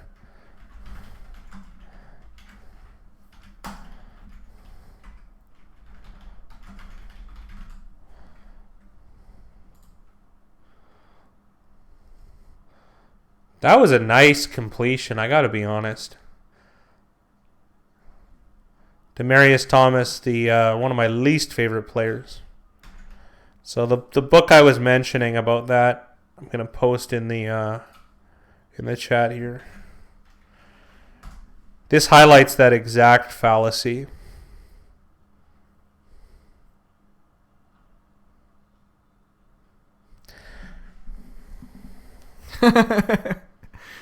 Bass says, watch out, the fat guy's touting the book he wrote under a pseudo name. Zitvono, I have heard that they do that all the time. For example, someone might break up picks into 1-star, 2-star, etc. And then, for example, the 6-star plays may go 80 or 50 or something. Exactly. They're going to have, say, a 4-star that goes 50 and 80. They're just going to try and give themselves records that are positive, and then making you think that they have this. They have this expected value that's ungodly, when realistically the chance of that is in the billions. That's why when we do these picks, we've kept the same format the entire time purposefully, so that we can have complete transparency. So, I mean, you could say I'm full of it, that we have a winning percentage of probably, 55% aggregate during our YouTube picks? We're 56 in so the first over season, 51 in the second season, 56 now, 57 so 54% maybe, right? So we could... The whole reason we do that is so that we have transparency with our fans, and we do. We've said it before we've said the line, we've said the pick before every week, and we have it recorded, and we stand by that because there's so much misinformation, and the gambling markets are shady. But this is the weird thing. In my opinion, I don't think they're any less shady than a lot of stock market things. Financial statements are all misleading. Not that I'm a stock picker or anything, but from what I understand, and from my friends that are my friends that are in finance, which I would say that I have a number of them, there's a lot of misinformation, a lot of it, and what we've tried to do is be as honest and transparent as possible, and I think we've achieved that so far. So, yeah, DJ Sherwin's a friend of ours, by the way, so he's allowed to make fun of me all he wants. Hey, you still owe me $30, DJ Sherwin, you jerk. No, you owe him 20. How do I owe him 20? He lost. He made it very clear last time why you owed him money. Oh, so he said that we were going to continue gambling when I had left. Remember that time that you lost $200 to him? Yeah, and then you somehow gave it back to him? Ooh, is that an acapella group? Yeah, it is. Turn it up. Turn it up. That's great. Nothing like listen to a bunch of guys sing. Ooh, he's got the bass. Apparently they're world champion beatboxers. I don't know what that means. You lost on Virtual Greek Keno. How? I wasn't even there. I didn't agree to anything, you jerk. He played and you lost. You got to Oh, so he chose and I lost. Okay, I get it now. Whenever he decides that we're playing, we're playing. Okay. I hope you're keeping good accounting. It's pretty straightforward. It seems like you're not confused.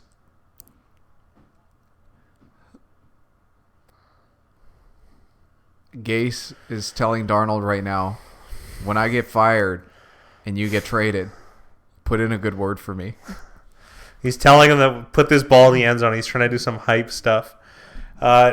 Mickey Hill did mention that they should have run a draw with Le'Veon Bell at the 2-minute warning, and yeah, they should have. Put the ball in your best player's hands. Incomplete pass for Jamison Crowder, he was his most favorite target, and not in this game though. Like you guess you go for it here then, eh? Like, does a field goal really help? Either way, that's a fumble. No, that is completely. Because that never hit the ground. I think that's a catch.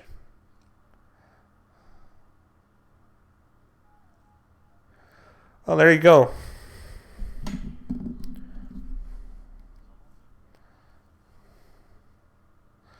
Well, it's good though. Now they should review it so they can get more commercials in. Sunnyside Savage, your prediction was terrible. Well, I used the right your at least. But yeah, so I was wrong on this one. I'm okay with that. It's a big picture, Sunnyside, a big one. You got to think of all the games. So am I wrong all the time on certain games? Absolutely. Am I usually right though? I guess I would say yes. You're wrong about 45% of the time. I'm wrong about 45% of the time. Which is, honestly, that's pretty bad. That's terrible. Bengals? Yeah, I'm 0-1 on the big one. It's fine. I agree. It didn't work out, What we should have done is tease the Bengals up to like plus. What did they lose by? We could have taken like Bengals plus 40 and just printed the cash. Yeah. Like, forget the stock market. Yeah, just print it. Late at minus 10,000. I was wrong about the Bengals, and I'm wrong about the Jets today too. I still had a positive weekend though, and I'm happy about that. Would you change any of those picks? No. Why? Because I feel we made the right market choice on every one of them, and at best you're a 50. Best case scenario, you're 59% on it. Is it important to? No, he was joking, Zavono. They don't let you do that. They'll let you tease some things, but teasers are usually just like paying juice twice for no reason.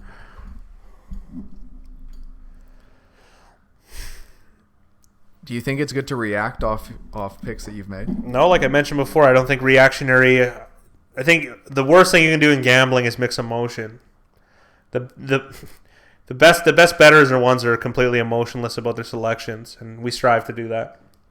Are we successful in doing that? Not necessarily, but I know it'd almost be better if we didn't watch the games at a point. But that's a little bit of enjoyment for you and I, and a way for us to connect with the viewers. We enjoy the game. That's why we like betting on it as well. So I guess we are a little bit human in that regard, but betting and emotion should be separate.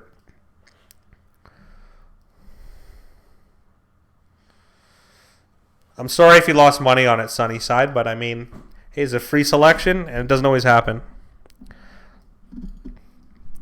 Thank you, Sherwin. Bath, you should come sit in on a stream. Yeah, you can sit right here. Yeah. In the dead zone.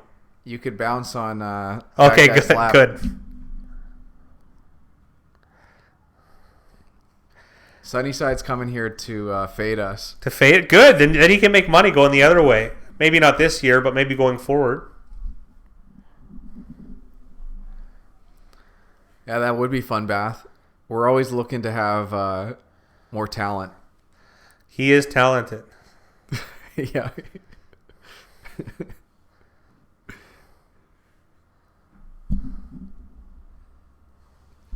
Cam said, I think it's funny when people blame people for losses. Sonny said, I got the Seahawks, Bills, Chargers, Rams, Cards, and Packers this week. What you think? We can't give that away just yet. We have our big pick video is coming out after this game, so we're gonna have to let you wait until that comes out. So yeah. And feel free to lambast us in the contest or in the comment section and participate in the contest too. 'Cause that's the best way to show us up is to compete and beat us. I'm down with that. And, and even on the T-shirt, it says, I finished on top of the fat guy when you do win. If you win. So Jets did go for it on 4th and 4 with an incompletion to Robbie Anderson. Robbie. You said Roby for years. And I just switched back and forth.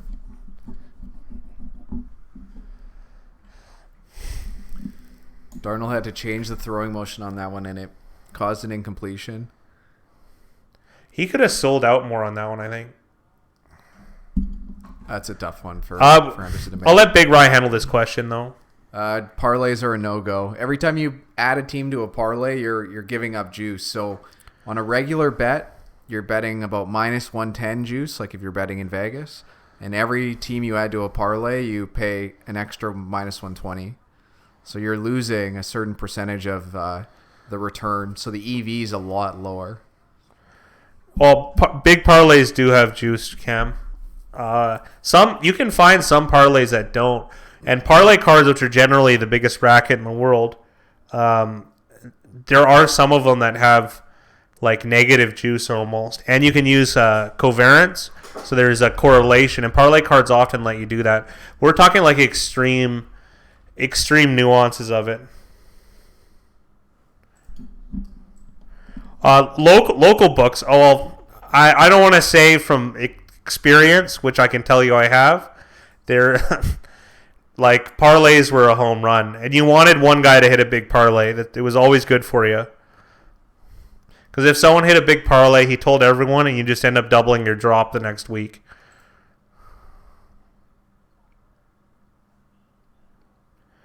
Yeah, no. Well, big parlays, you go bigger. Like I have taken 6-team parlays lots of times. No one's ever. Oh, one guy hit one. One guy did once, and it was good for me. It happened in the first week of the season 9 years ago, and I paid him out in front of about 40 people, and no one hit a parlay for the next, 14 weeks. It was fantastic. Yeah, absolutely, Sunnyside. That's what happens. You'd probably be better at, like, parlay, I always call it their code for I was 1 game short. So then that would mean if you're 1 game short on a 5-game parlay, it means you went 4-1. Bet 4 games, bet 5 games, win 4, you'll win money. If you can do, like, not saying you're going to have that, obviously, that good of a week every time, but you're just better off betting straight. It's the allure of the big payday. And if they paid you $1,200 on a $20 bet, chances are that they should have been paying you something more like $1,600. Excuse me for a moment, gentlemen.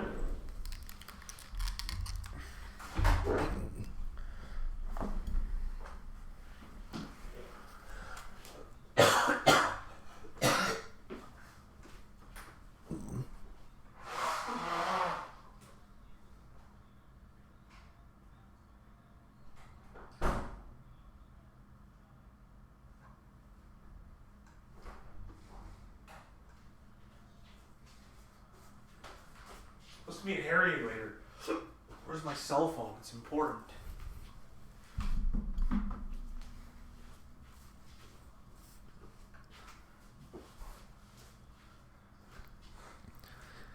Zivono asks, how correlated can NFL games be? I'm thinking that if two teams play each other or have similar schedules, then the results should be somewhat correlated the next week. That's not quite what he means by... are you talking about covariance? Because covariance is like a team that, let's say the Patriots they're very, very good defensively. So you could parlay the Patriots to win the game and to hit the under. Because you know that if they win the game, they're more likely to win the game because of their defense and the game going under. So that's something that you're not allowed to do at most places. Picking against the spread. How correlated can NFL games be? I'm thinking that if two teams play each other or have similar schedules, then the results should be somewhat correlated the next week. Yeah, it's tough to say. I'm getting a little bit confused by it.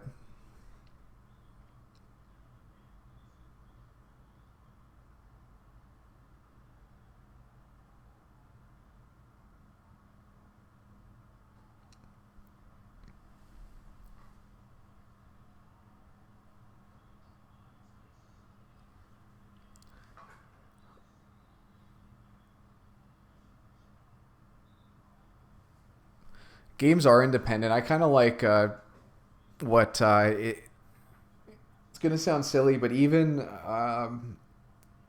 there's a local NHL guy played in the league, and he was talking about in playoffs, even from game to game, like within a series, because you're thinking in a playoff series, if teams are going to play 7 games in a row, you're pretty much getting the same teams. But he's saying like even 1 or 2 changes on the roster can drastically change that. And it doesn't have to be the top end guys. It doesn't have to be a guy like Tom Brady that sits out that makes a difference. It can be, if Kyle Van Noy is out this game, it might not mean much to you and I, but to the New England coaching staff, that might be a big deal because they might have something planned for him to do that game. That's why having New England has, I forget his name, but they have the left tackle playing today, Marshall Newhouse, who is he's known for being very, very poor. He's essentially a guy that they've pulled off of the streets to play, and he's starting tonight. And that has to change the New England. It changes the pieces that you have to come at this game. So the Patriots are actually limited in what they can do coaching-wise, that's going to be different every single time they play. I'm opening the window, man. Yeah, pop it. Pop, lock, and drop it. Fat guy used to do breakdancing in high school. I didn't know I did it. He's pretty embarrassed by it. Yeah, I would be if I did. He's pretty embarrassed because his dance team, or what do you call it, a crew? It's a troupe. They were on the Ellen Show. Yeah. I love when fat guy laughs at his own jokes. Yeah, it's pretty good. Oh, is it? It's the Star Wars time. Oh, yeah. I forgot about that. Star Horse? Yeah. Cam also danced too, so you guys have a lot in common. I don't know how to dance. I'd like to. Pop for us. I don't know what that means. Oh, don't be shy. Just give him a pop. Give him a little Antoine Walker shimmy. If a team wins, did you answer that one? If a team wins? If a team wins, so if we're gonna go to our handicapping side of things, because this is a very interesting question. Yes. Because there's a couple different ways to approach it, and I'm gonna skip the handicapping side first and just go to the markets. On the market side, if a team wins, the public goes, "Man, this team is awesome," because they forget everything else that's happened that year. And they go to a point. It becomes a lot they're more reactionary in the beginning of the season and less as it goes along. So right now, public sentiment for the Jets, would you say, before this game started, was high, medium, low? Low, medium. See, I'd say above average. Yeah. But that's only because Darnold came back. They won a game that they shouldn't have won. Now they're coming into this game at home, primetime game. People are betting them. The Jets they're beat still the still a Cowboys. 1-4 team, right? Yeah, but they came off that win. They got Darnold back. There's a lot of like positive. Yes, news micro positives, and it was a good behind the game. I Jets. get it, but it was one game, right? Yeah. Whereas when the Patriots barely beat the Bills, it was kind of like a reeling, like I don't know if the Patriots are the best team.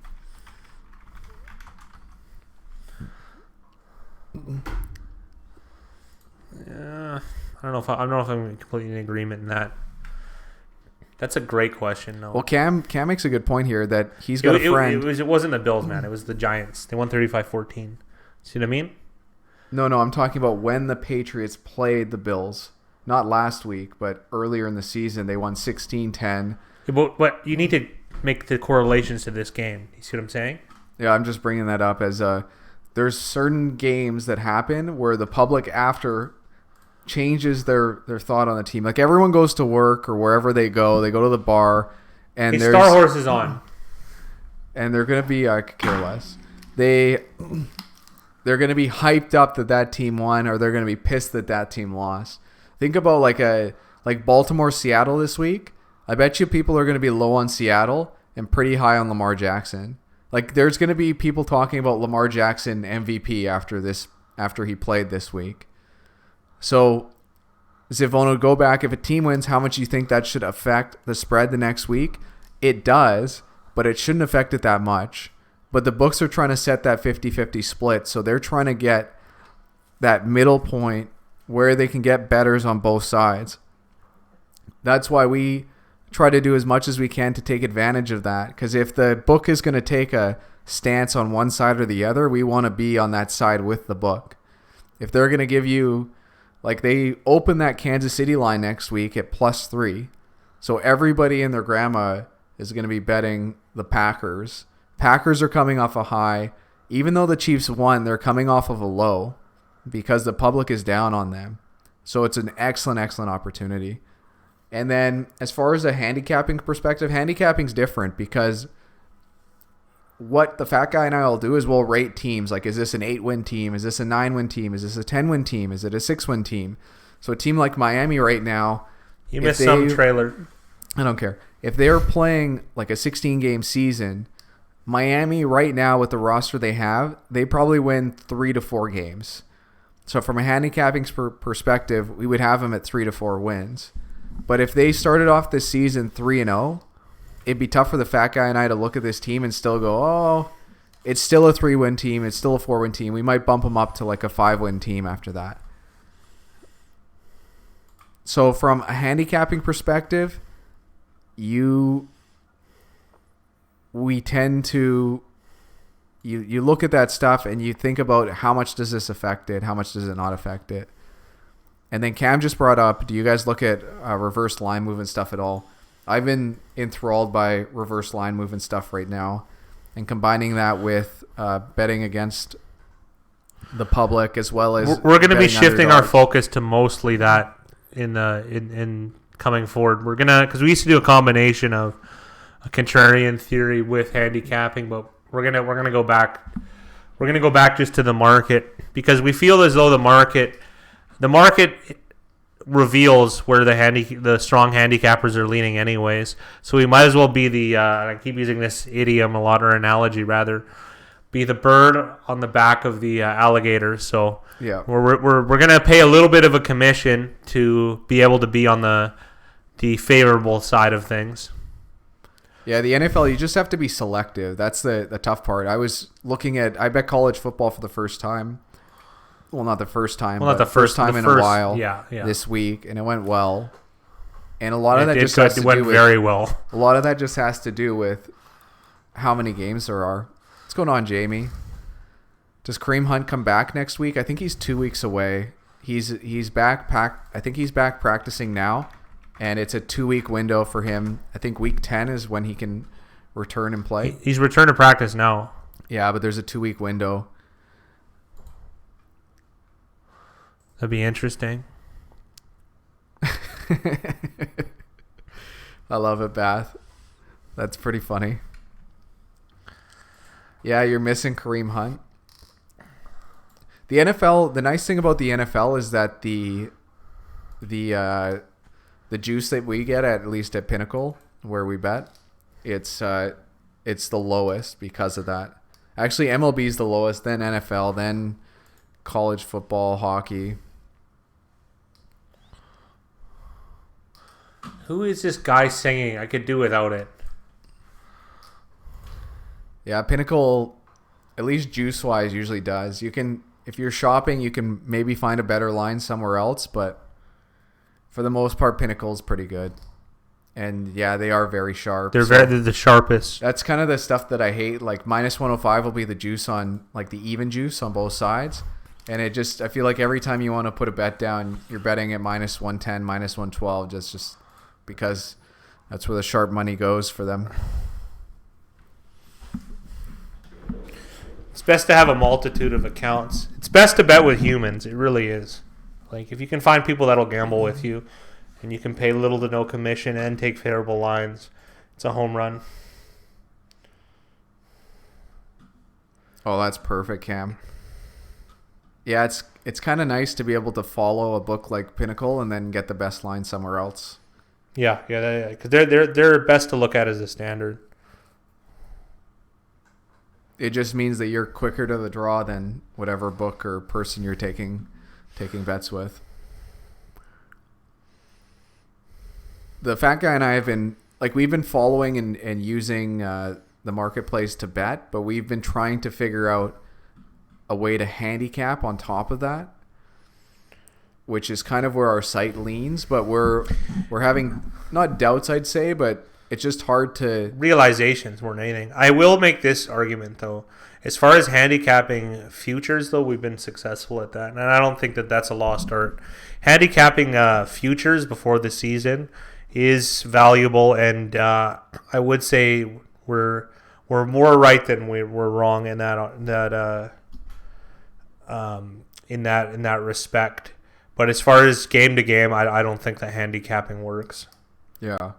And you bring up a really good point, Cam, because you just said, I feel like there's probably a really nice niche with transparent and honest guys rather than the touty person. And with how quickly sports betting is growing in the United States and how it's moving towards the legal side, you need to be more transparent. You need to be honest, because the people that are jumping in on the legal side, they don't want to feel that touty back end basement feel. Used car salesman type of guy. Yeah.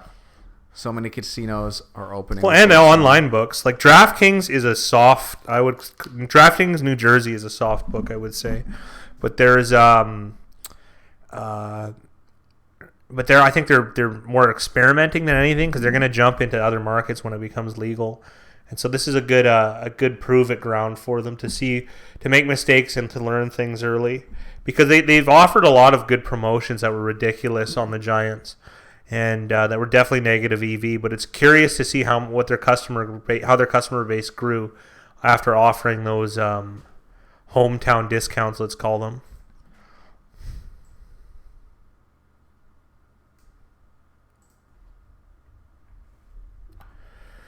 Next 5 to 10 years is going to be in every state, I believe. No, we don't do daily fantasy, and we would highly. The rake is just way too. Is high. You're paying like 15% to just play. And don't forget, every pro, it costs them nothing to do another. Yeah, exactly. Yeah, pro bots, exactly. The bots are just nailed insane. it. I like the one writer. Like, I'm sure he was pretty square, but I think he played 50 days in a row of MLB daily fantasy, and he went 4 and 46. Yeah, it depends on the payouts, though. Like, that could be 4 and 46 could be great. Right? In heads up. Heads up? Yeah. Oh, okay, never mind. 50. He played 50 days in a row and went 4 and 46, and he wrote an entire thing about bots and how insane the daily fantasy. Heads up. Yeah. Okay, that's almost statistically impossible. Well, that's why he said it's like, if you don't know, if you're not like a sharp expert in this, plus paying this juice, like, it's a guaranteed loss. Even if you are a sharp expert, I don't know if you can beat the juice. You can, but do you want to You want to put your entire life into it? Like, yeah, and the there's other way thing too better is opportunities. in poker they called it bum hunting. Like you're actively searching out the worst players, and then when they dry up, it's over. That's the exact same thing they call it in my community.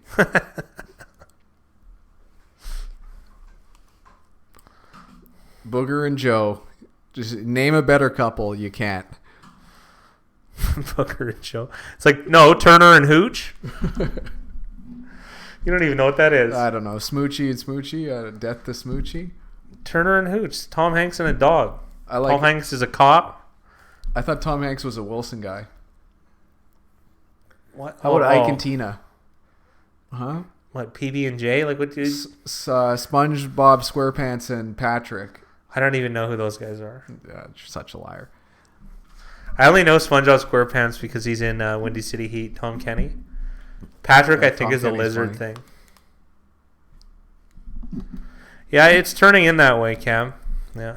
I disagree, Cam. I think we're terrible, but to each their own. Apparently, I'm afraid of eating a Carolina Reaper since I don't see my name on the leaderboard. LOL. Yeah, what was the bet? You have to eat one on camera, I think. Here, East Steelers. This is the week. This is the weekly one though. That's not the season long. Big Ryle put that one up.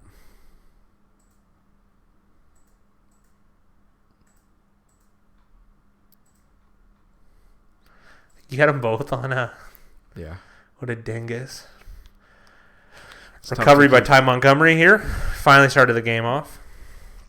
Oh, Lisa Salters. I could do without her. Oh, Lisa Salters is the best.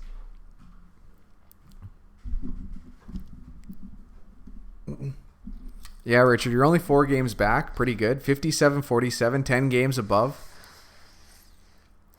It's pretty good. That's pretty good.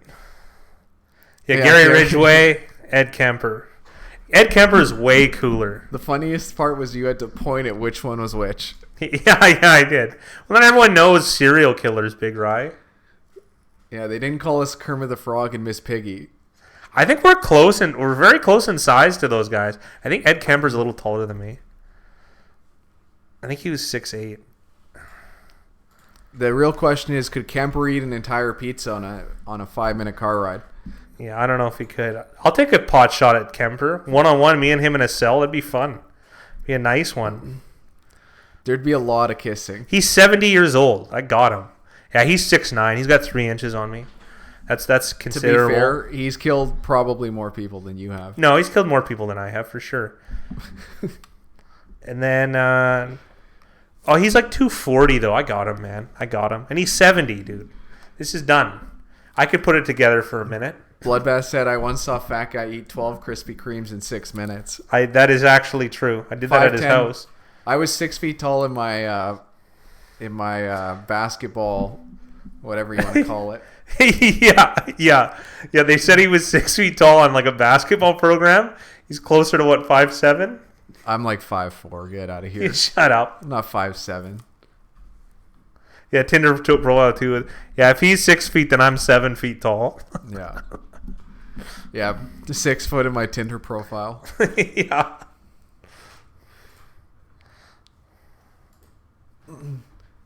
Oh man, they're doing like they're making this soap opera stuff here because they're really trying to fill time in this game because viewers are dropping way off. The real funny part is actually it's my height that's not such a big deal. Where I have to lie about it is on my Grindr account. I'm 99 pounds. Twinks or bust, right? Yeah, absolutely. I'm sorry, Dylan Toddfield, if I offended you. If you've joined chat. Yeah.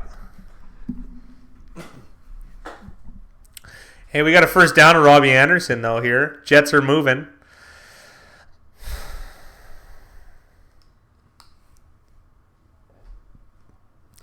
Still a power bottom, though. Hell yeah, brother. Oh, jeez. I had to take on that Hulk Hogan moniker. Too many to keep up with.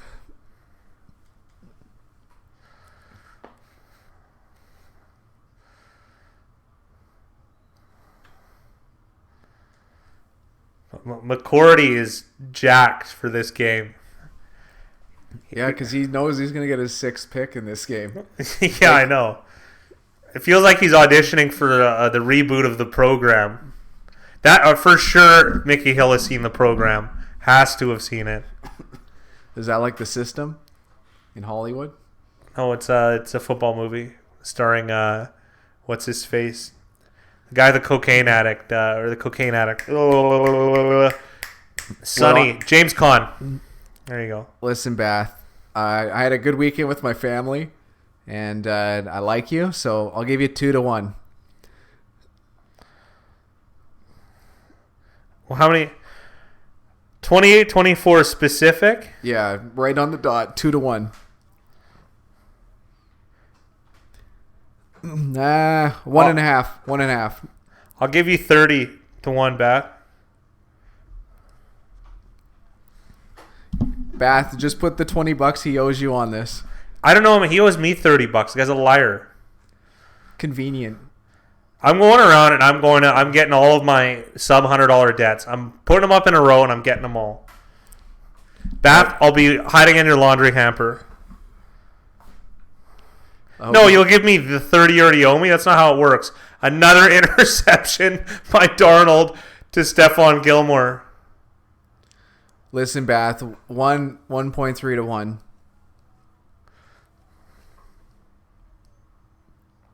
Well, the trick here, Bath, is that you won't have to give him 30. You're just going to be able to take $1,000 to the bank and cash it. I'll be waiting in your laundry hamper, pal.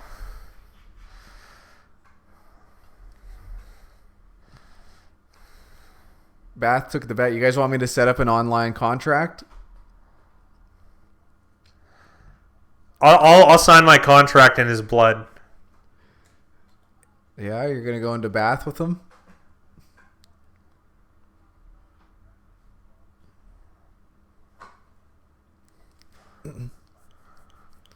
Someone told me the Bass vote's going to make a difference.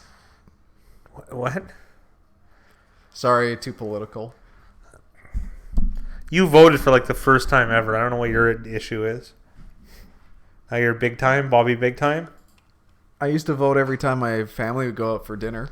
Yeah. I can't imagine you winning any of those. No, apparently people don't like chicken fingers.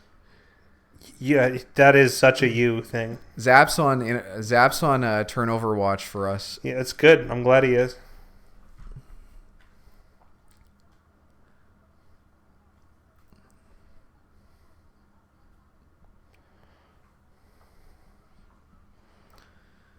Would you rather?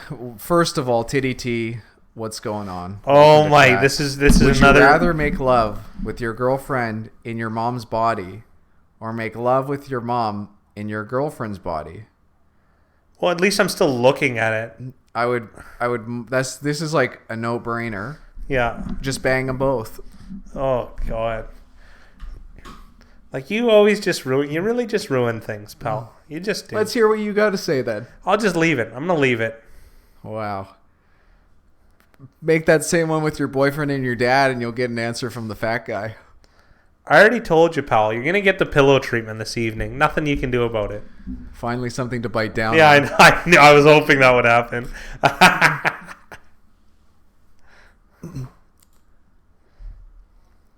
Did you get milk today on the way home? No. How am I gonna eat those cinnamon toast crunch now? That's Thanks up a lot. to you. You're gonna have to figure it out. I know. Or maybe I'll just Ed Kemper, one of your neighbors. There you go.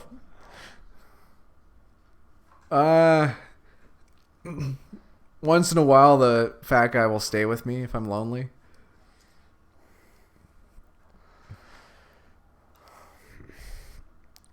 We do live like 8 minutes away from each other, which is convenient for me, I would say.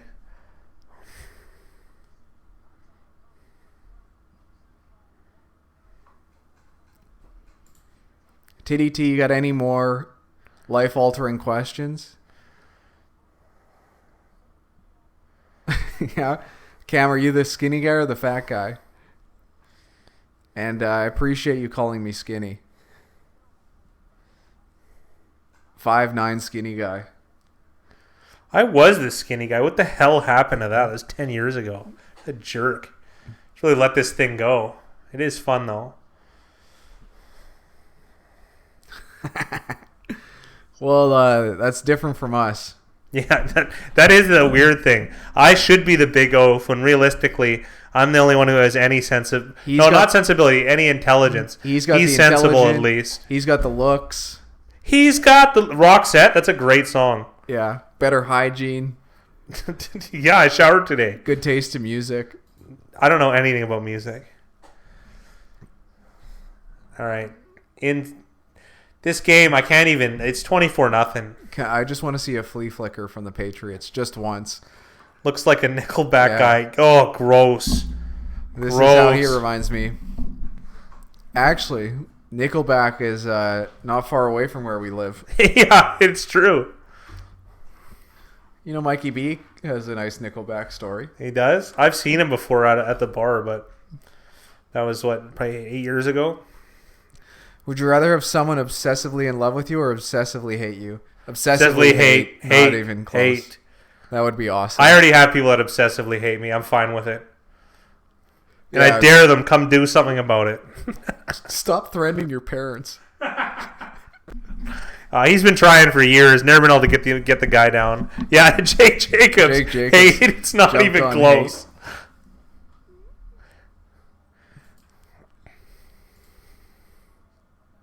Yeah, I never made it as a wise man. Mickey Hill, you lost 40 pounds in 4 months. Good for you, man. Good for you. That's killer. That is killer. How'd you do it? Do you do 6 small meals a day? Obviously, you're exercising a little bit. I think Micro Rods might lose a few pounds today if he didn't make it home on time. Yeah.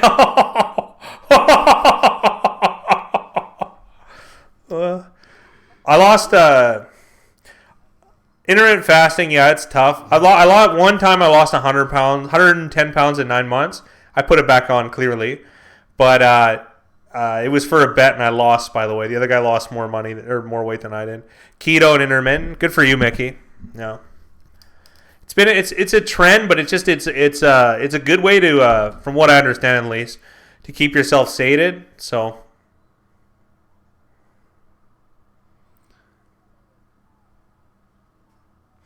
yeah, good. I haven't taken one seriously in years.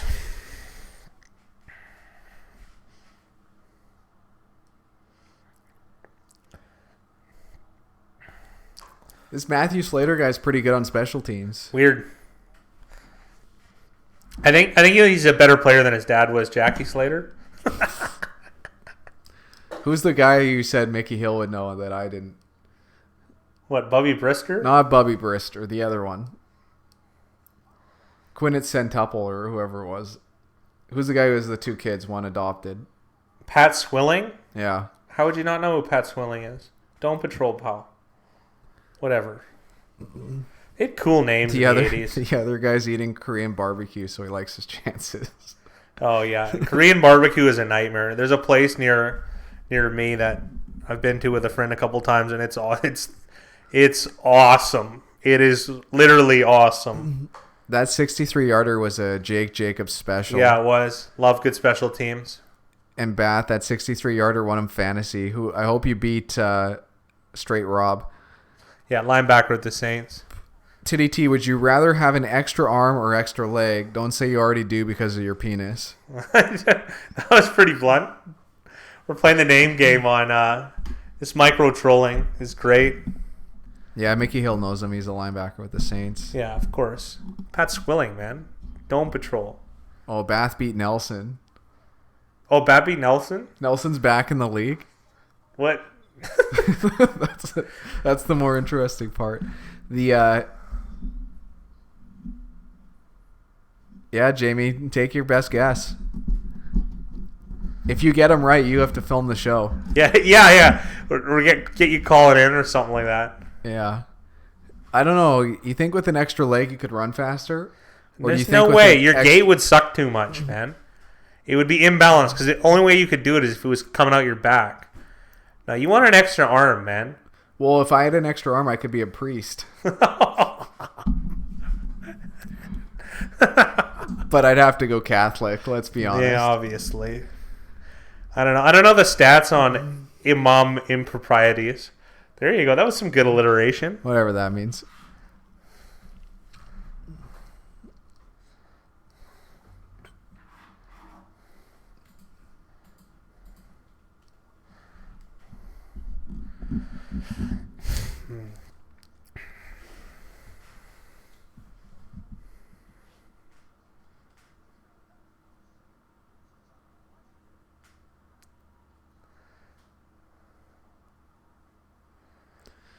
With Zion out, there's going to be a lot of New Orleans Pelicans bets.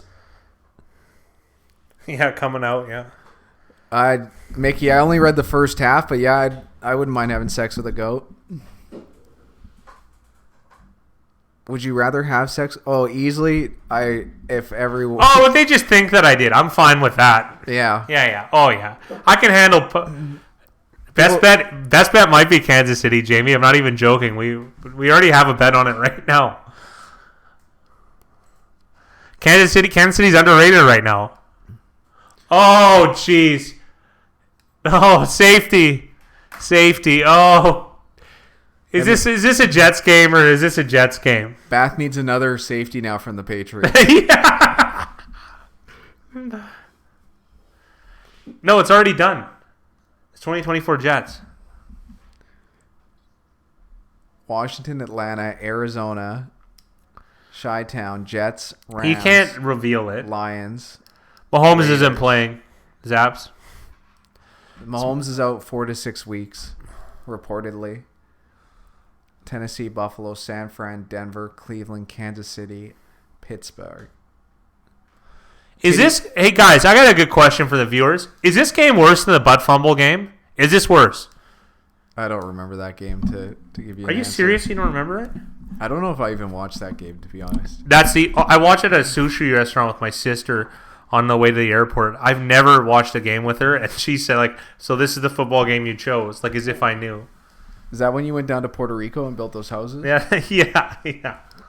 The Titty T would just have a field day with that goat, which is nice to know. Best bet Kansas City.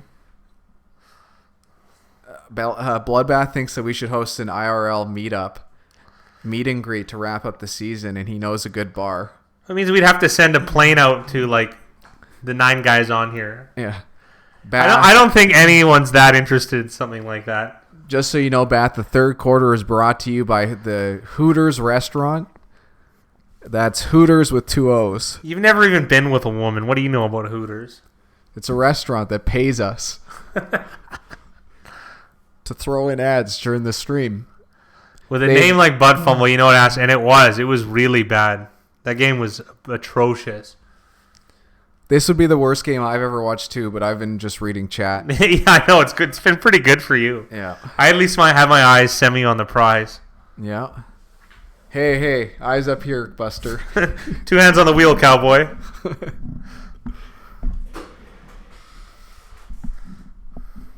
Yeah, it's going to be tough that they've lost Mahomes, but it's going to be an excellent opportunity to bet the Chiefs this week and go. Andy Reid's not an idiot. Andy Reid's an excellent coach. They're gonna surprise people. That offense can still ball out. Cam says his fantasy chat gives him the play-by-play, so I rarely even need to watch the games now. Saving yourself a lot of time. Yeah, those reactionary people to fantasy when they think that the football world revolves around their points, that doesn't work for me very much.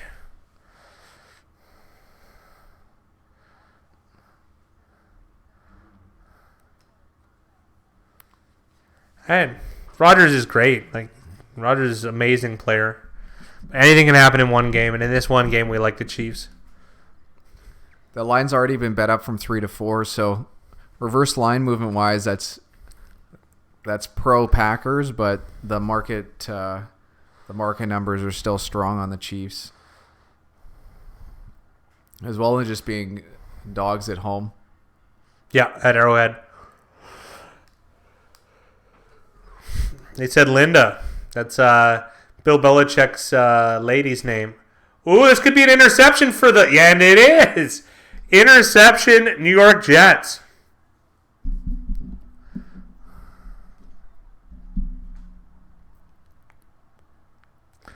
It's pretty rare you see guys go to cheer on the defensive lineman who made the play rather Mickey than Hill the guy. has an interesting one. I'm gonna say Skip Bayless. Oh yeah, 100% Yeah, Skip Bayless. Skip Bayless. I could wear him. I could put Skip Bayless's body as a lampshade. Ronda Rousey at least knows stuff, despite being a small woman. Bath, we're watching on. We're on DAZN right now.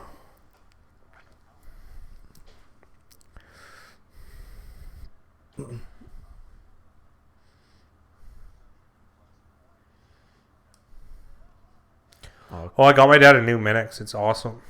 Yeah. It's like really cool. The mouse is like a remote mouse, and there's a keyboard on the back of the mouse.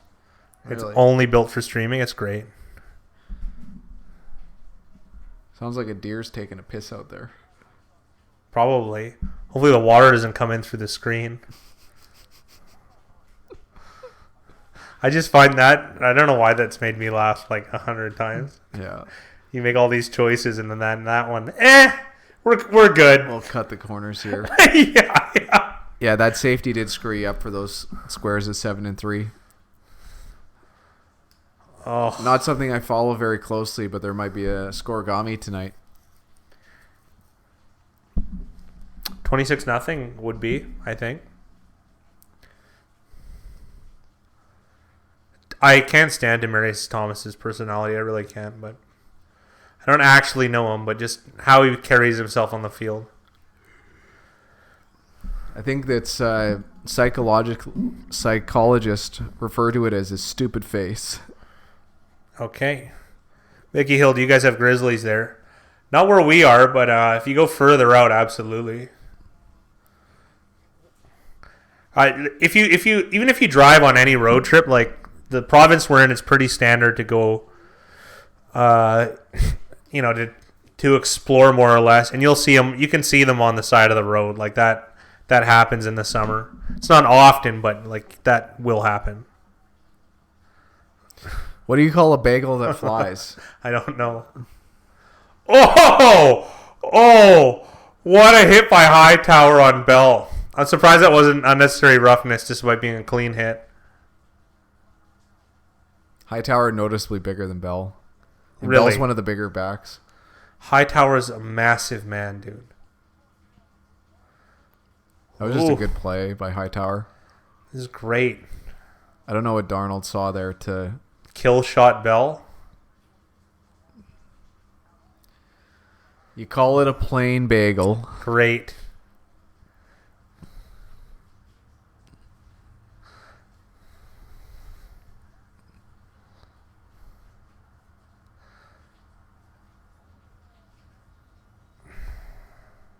What kind of offensive play calling is this?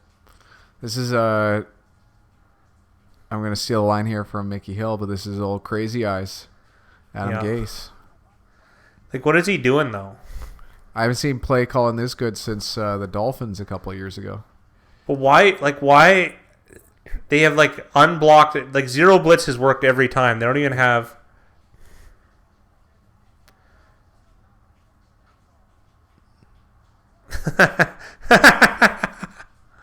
Zaps is a few seconds ahead of us. I feel like he's in the stadium, so he's forecasting an interception, which it is.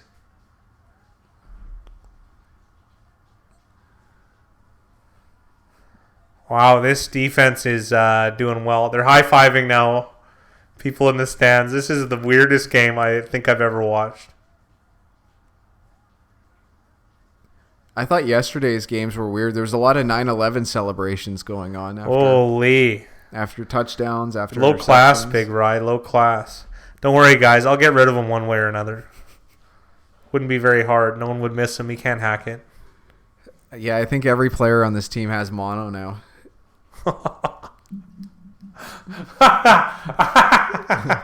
Bloodbath hitting with the fire.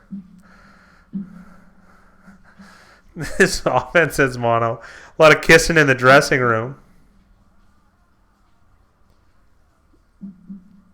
Good news is we still have an hour more of this game. Perfect. Actually, I'm enjoying myself, though, so I'm okay with that. Yeah. Put up this chat because I'm going to start working on stuff. Pardon me, sorry? Put this chat up because I'm going to start working on the visuals. Yeah, I got it right here.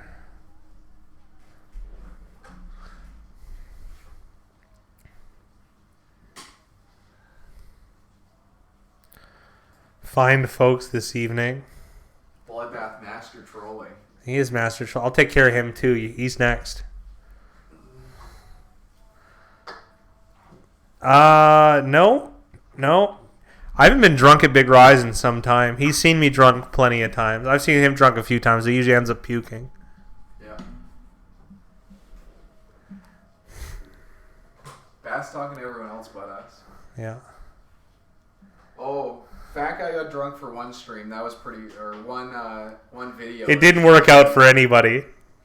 I'm gonna pull up that video. Actually, no. You guys go through, watch all the videos, and try to figure out which one. Yeah, it was during the playoffs last year. It was some very careful editing. You just narrowed it down. Why not? I don't want to make him go through the whole library. Holy.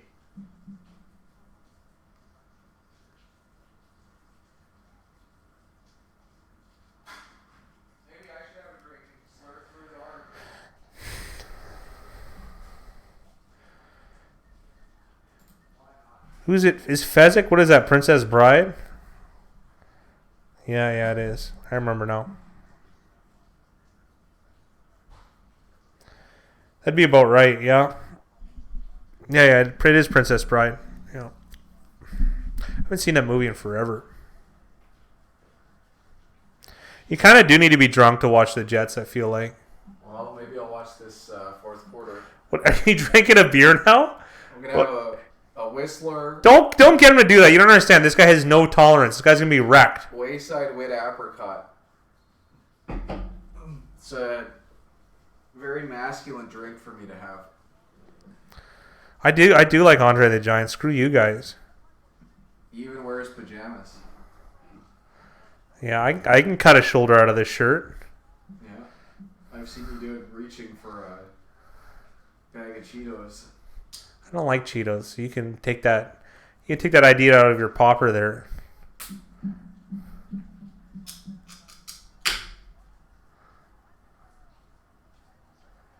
You don't even like beer.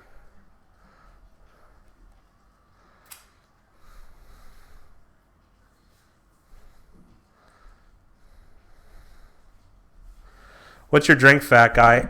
I'm not much of a picky guy. Like, vodka soda usually works for me. I don't mind if I'm trying to enjoy a drink. I actually like the taste of bourbon. I really do. Like, I don't mind Makers, Buffalo Trace, all that kind of stuff. I actually really like. But that's like on a sipping. If I'm getting drunk, I'll just drink vodka. Yeah, I'm not much of a beer guy. I've never been good at it. I don't know why. A couple milliliters in, I'm going to turn into Stevie Janowski. I know you are. You shouldn't drink spirits when you're editing video. What about you, Mickey? What are you on? I feel like you're a beer guy. I think Mickey's a wine guy. That's my guess. Zip thinks it's hard for big fat guys to get drunk. I would say that it is. Sam's asking if there's any early college leans. You have to tell him that. As far as getting drunk, like, if I don't drink for like a few months, which will happen from time to time, then the first time is I'm wrecked pretty quick. But if I've been on the horse even a little bit, usually a 40 of vodka I can do pretty reasonably. So, but that's over like 6 or 7 hours. So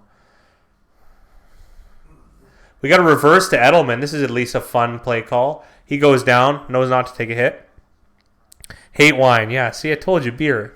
Idiot. Know your audience. This guy's a moron.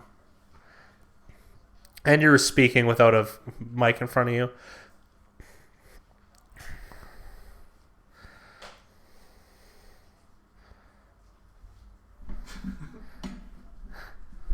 New England minus 16 inside prison.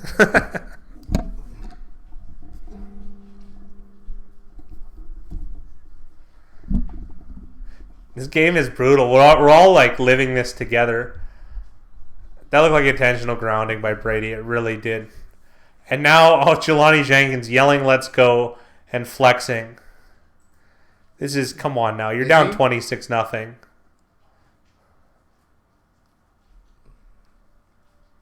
Okay.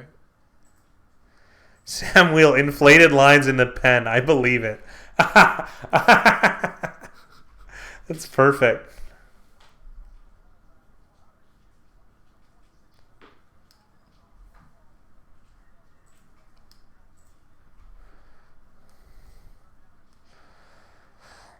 That's grounding too.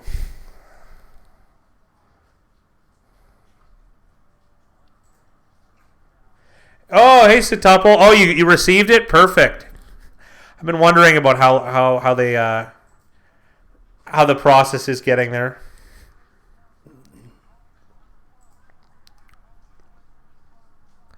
Tom Brady's yelling about that call. Oh, absolutely, Mickey. I don't find him to be. He's too much of a pretty boy not to be taking it.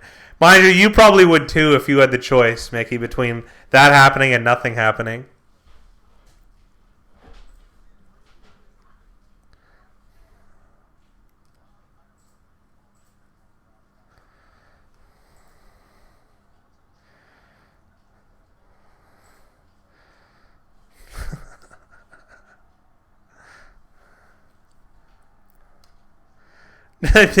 Jake Jacobs, don't worry, we get a Steelers Dolphins thriller next week. Yeah, we sure do.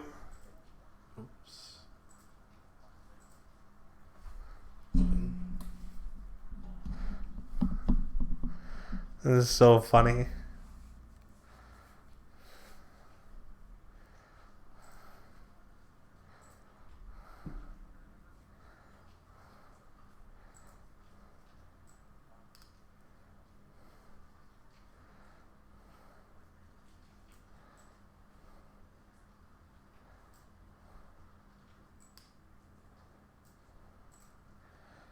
I don't think I can watch another Terminator movie. No. I think I'm good. I don't want to ruin my childhood.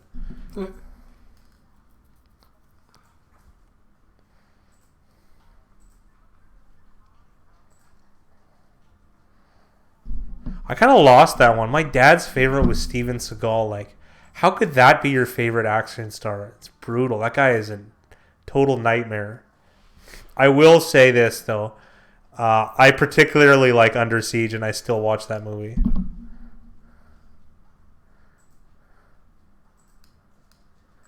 I had a serial killer ask me today so Jamie's wasn't even joking. Jamie might be a prison guard. Had a serial killer ask me today who I liked in the game. I asked him to go first. Swear to God, holy, that's awesome. Ninja Turtle reboots ruined my childhood. Exactly. That's why you can't even watch them. Original Terminator underrated. Absolutely. Original Terminator is absolutely underrated. New England minus 16 inside. Wow, they have their own prison lines. Prison for me is a particularly interesting entertainment topic. You add gambling into it. I don't know if I'd be able to hold myself in.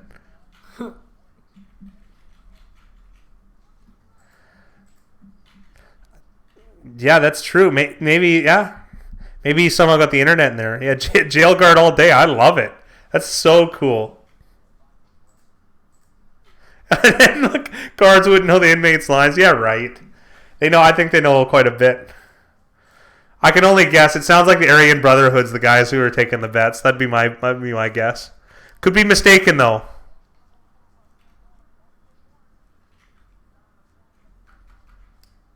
Do they get to watch the games in prison? They must. There is a TV. Don't encourage them, guys. You can always check into PC when you're down money. All right.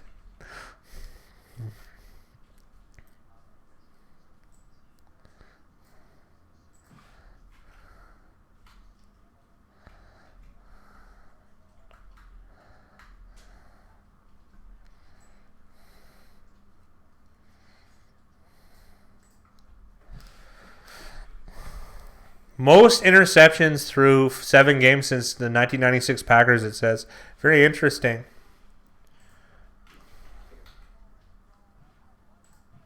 I agree, Jake. There does need to be a movie about prison gambling.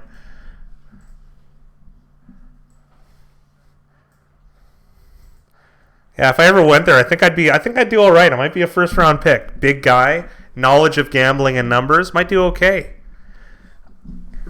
Yeah, I'd hope for. I could get big ride of trunk stuff to get it in. I'd hope for strength in numbers.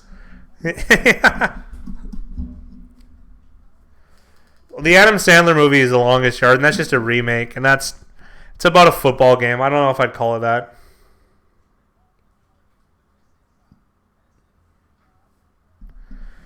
Prison is a city amongst a city. Yeah, that sounds about right. Oh, I love it. Oz is one of my favorite shows. Only the first season, though. Half of it was the beginning, though, where the sound was for the playing on the bars.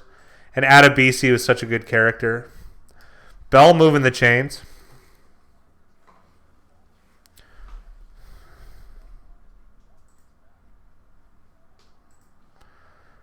And holding offense, coming right back. Jets, nothing going right.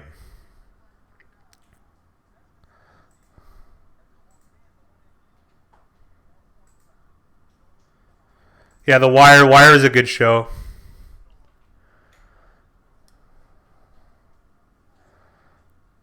I haven't really watched a lot of TV the last few years, but those shows I particularly liked. And like Arrested Development stuff. Big Ryan and I are both fans of that show.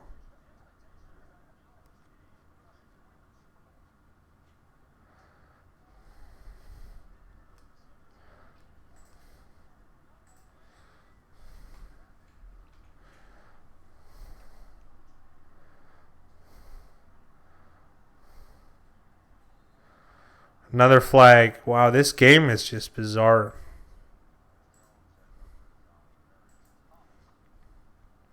Why do the logos look smaller? I made them smaller. I can make them bigger if you want. I'm down. I don't care. If they're smaller, it's easier to push stuff together, and then there's space for us down here. Perfect. But if you think that, then we need to go a little bit bigger.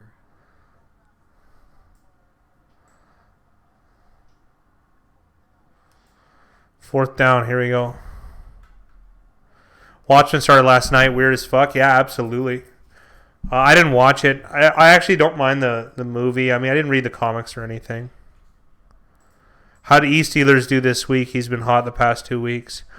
I don't think he's in the top. A lot of, like, this was a good week for everyone in the Big Ryan and the Fat Guy contestant realm. Big Ryan can give you a little snippet in just a moment. Jets punting, and that looked like it was close to getting blocked too.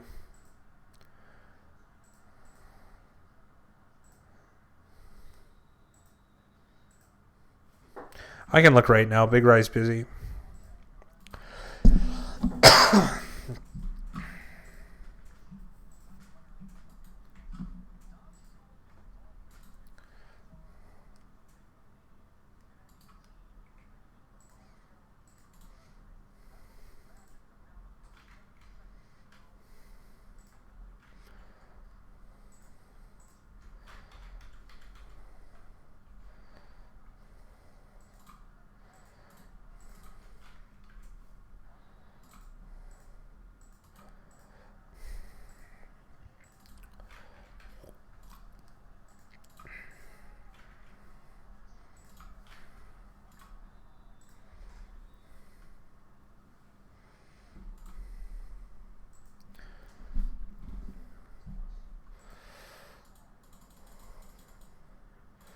Week 7.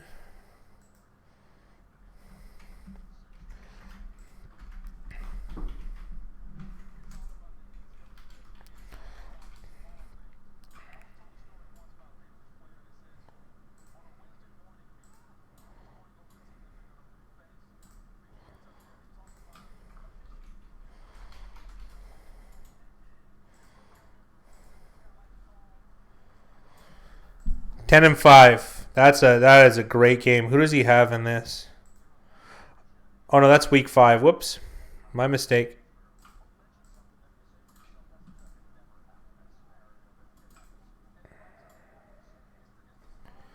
He's 6-7, and he has the...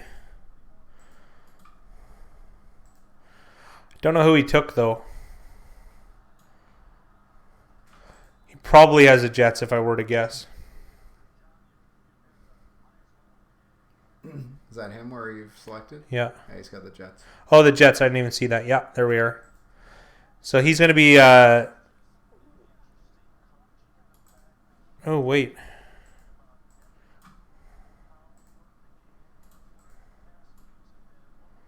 Yeah, he has the Jets. He's going to be 6-8.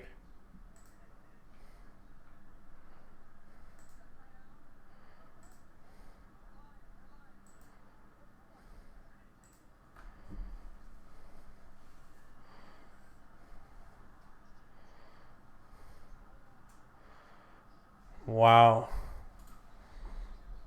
Heard a funny story the other guy. Guy used to bet money on heard a funny story the other guy. He used to bet money on Madden Nintendo games. Best part is they bet the out of town scoreboard and made their own lines before the game. What? Zap's 8-6 is great. 8-6 is great. Despite what a lot of my favorite is the guys in the comment section that are very negative. They think that people are going 10-5 and 10-5 every weekend, not realizing how impossible that is. If you're not going 12-4, you're pretty much losing. If you're not going 12-4, you're a moron. 8-6 is great. I bet on Madden lots of times with friends, but you bet on actual gameplay. Actual gameplay, yes. You don't bet on the ticker. No, not on the ticker. Anything better than 11-10 is good. That's exactly right. Zipbono said it best. Anything better than 11-10. You know what I have been on though is WCW NWO Revenge on N64. You draft players in a simulator. I've done that before with friends for money, so that's a fun one. Who do you think first round pick is in WCW NWO Revenge in a battle royale? 60% long term is a pipe dream. I agree, Mickey Hill. Hulk Hogan. You think Hulk Hogan's the best? I think the Giant, dude, or Kevin Nash in that game. I don't think the Giant's in that game. Yeah, he is. Well, what do I know then? What? You're like the best in the world at that game. Are you serious? Yeah, it doesn't mean I know who the characters are. Who's Andrew Luck? I haven't seen that guy play one game this year. Yeah, who is he? Forget all these other wide receivers that aren't tough enough to play. A real money Monopoly. I played a pretty big game, expensive game Monopoly this summer. I made an Excel sheet about it. There's actually an art to it, to beating Monopoly. The game only lasts about 15 minutes to an hour because there's an auctioning process on all the properties. So if you land on a property, you can choose to buy it or put it to auction, and you can participate in said auction. So what the game is about is dynamic expected value. So all the properties, their value changes throughout the game, either through scarcity or whether the other people own, how many other people own the other colors in that property set.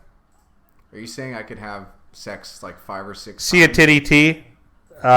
Good luck on your picks this week. Thanks for the fun questions. That was enjoyable. Yeah, it was a fun day. Everyone made the most of a terrible game.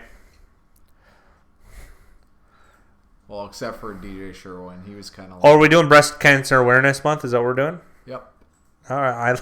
I actually really like that idea for the weirdest reason, obviously. I think I figured out what your reasoning is. I just wanted so it's the same color, so I'm just not going to do Yes, yes.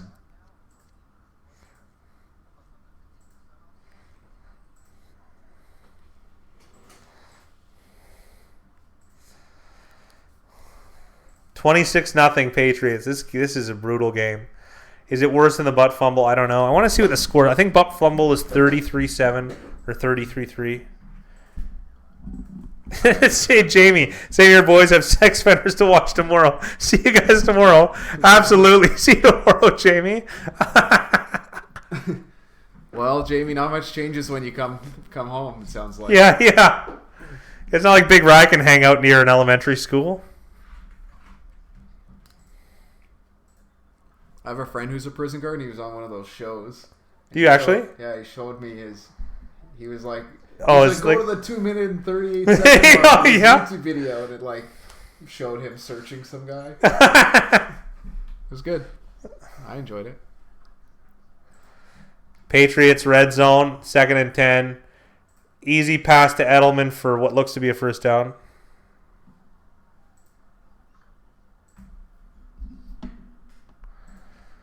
Yeah, there is still a chance.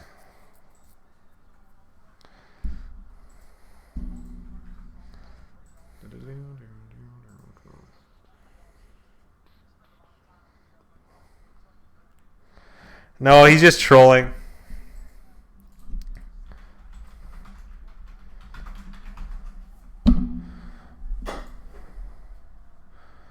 Buffalo game was 49-19. I didn't think it was that big.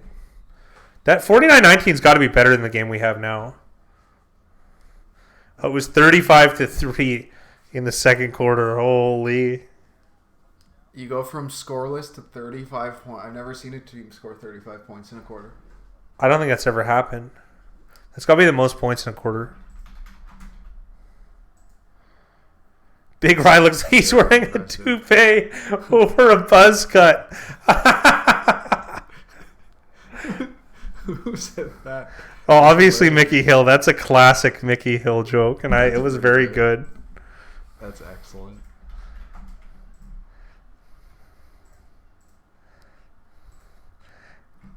Trust me, Mickey Hill. I pulled on his hair long enough to know that it's not a wig.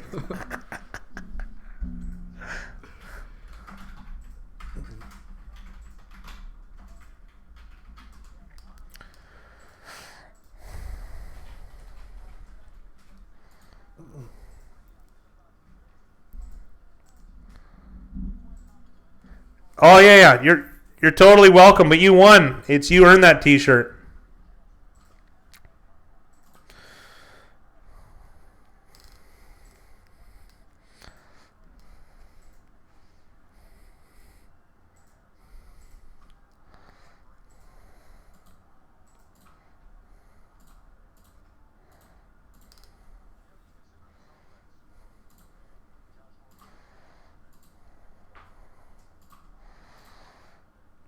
It says that the most is 34 by Detroit, but then they keep saying 10 years ago today.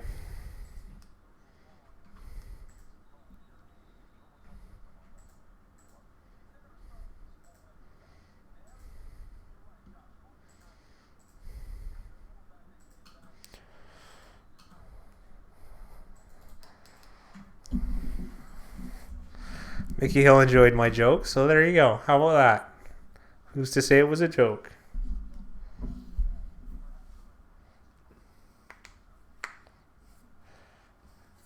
It's a good thing.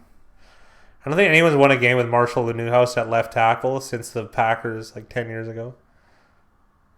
That's 3 TDs for Sony. Absolutely. Is it? Yeah. Damn. I started Philip Lindsay over Sony Michel this week in fantasy. Are you going to win?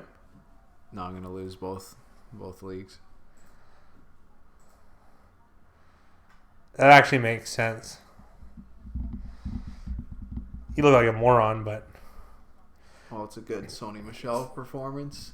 Well, just look good points. I don't know if he played that good. Yeah, so Tupple, you're number 1, pal. Number 1. 2 clear Mickey Hill. Assuming you took the Patriots, which I think you did. I can look right now, actually. Yeah, I remember Mickey asking yesterday.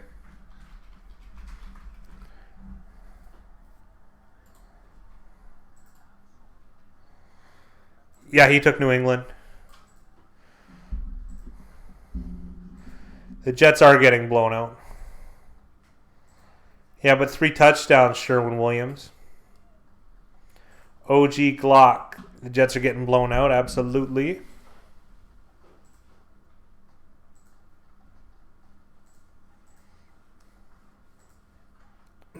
This had very, very similar market factors to the Saints-Bears game this week, where early on it looked like a no-brainer bet for the home team, and both times the road teams just took care of business, even though heavy bets came in last second on both home sides.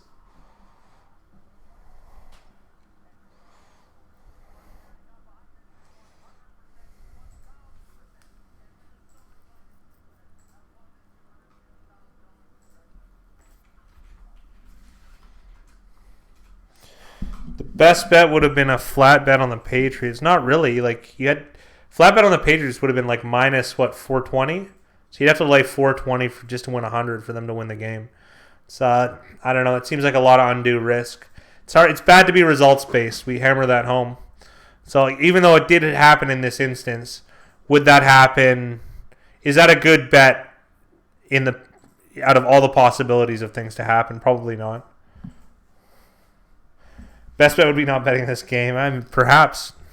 Sometimes, even though there's a winner and a loser, it's still negative expected value to bet on both sides, considering the juice, if the line is on the perfect number, which it often is.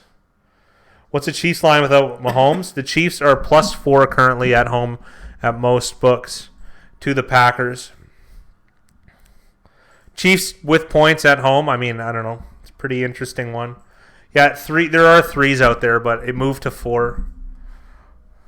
And I forget who it was in chat. They said they saw the game at 5. Yeah, Anthony Rizika. At least the under is going to hit. It's under 43. Oh, Sam says now it's 44.5. It must have just moved during this broadcast thing because we checked before the game. Yeah, probably live. Live over-under makes sense at 43.5. Is it vote? I think I'll take the Chiefs. Same here. We're on the Chiefs, too. We like the Chiefs a lot this week.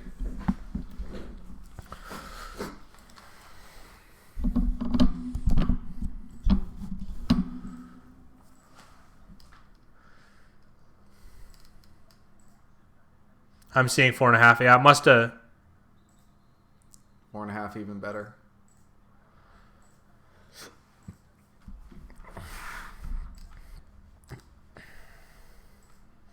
Yeah, I'm on the Chiefs too. I think we all are.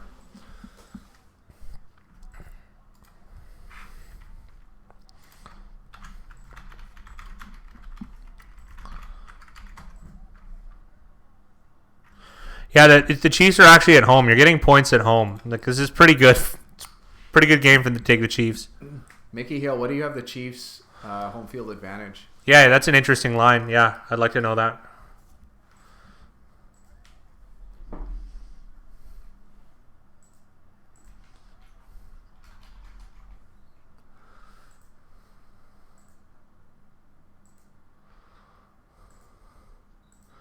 How much percentage were you right and you hit money in NFL? Well, we have it listed on our every video we show. I mean, as far as the YouTube picks is about 54%, so against the spread, and that is in positive money range. So, because it's 51.4 is break even. So anything above that is positive money. So if you followed every bet that we made or every suggestion that we made on YouTube, then you would be positive money over the last 3 years, which I would say that we're happy with. That's the best way I can answer that question. He had another flag for the listless Jets. It's going to be fun to bet the Jets next week. Actually, 80% of bettors are on the Jets plus 4.5 in Jacksonville. That's weird. That's weird. Double check though, because that line's gonna probably yeah. Like, I have a feeling that might close at 6.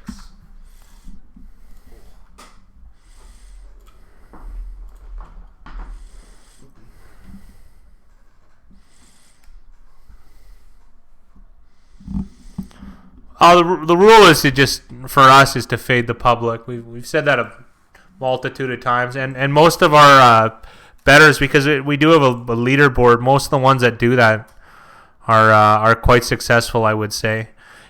Getting in the 54% and above range is very It's a strong return.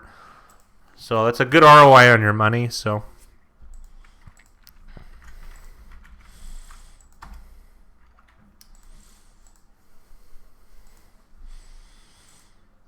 yeah, they're still on the Jets. Line steady. This is bizarre. It might tank the odds. This might be a good time to take Jackson. Like right now.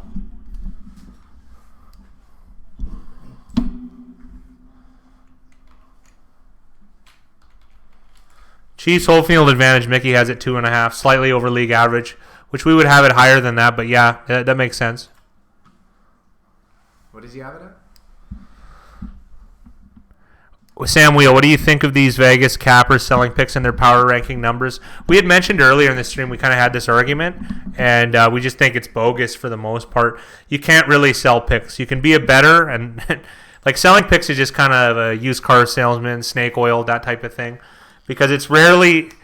The other thing too is even if you did sell picks at a reasonable price that could work, you'd have to be able to teach people bankroll management because the best bet of the year is like a 59%. That's really what it is. The best bet of the year, even if and that might not even exist year to year. So realistically, even if you're an expert handicapper, you get you're what 50, 56%, 57%, 58%, right? It's very, very, very difficult to, because not only they have to. There has to be a level of bankroll management, unit consistency. There's a billion things that go into being profitable sports betting. You have to get the right price and not have a high risk of ruin. There's a type of wagering system called Kelly criterion.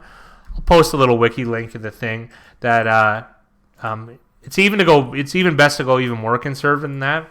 Like we suggest half or quarter Kelly. It's a good way to avoid risk of ruin. The problem with Kelly criterion is you have to assume your edge. So that's really hard to do because the results, you don't usually have the sample for results to do that. So that's why it's best to be overly conservative. But this type of betting strategy is something that we really emphasize. I'm going to post it in here. 1-0 today thanks to the NHL. Oh, nice. Bringo.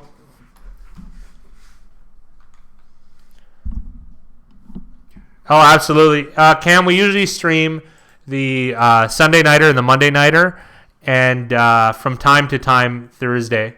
Yeah, happy to have you on. Happy to answer questions. So, can you put our email address in the chat? I'm just interested for... His or ours? Ours, for Cam. I'm just interested to get in touch with him about... about the website, absolutely. Here, Cam, we're going to send your email real quick. I'll just write it in the...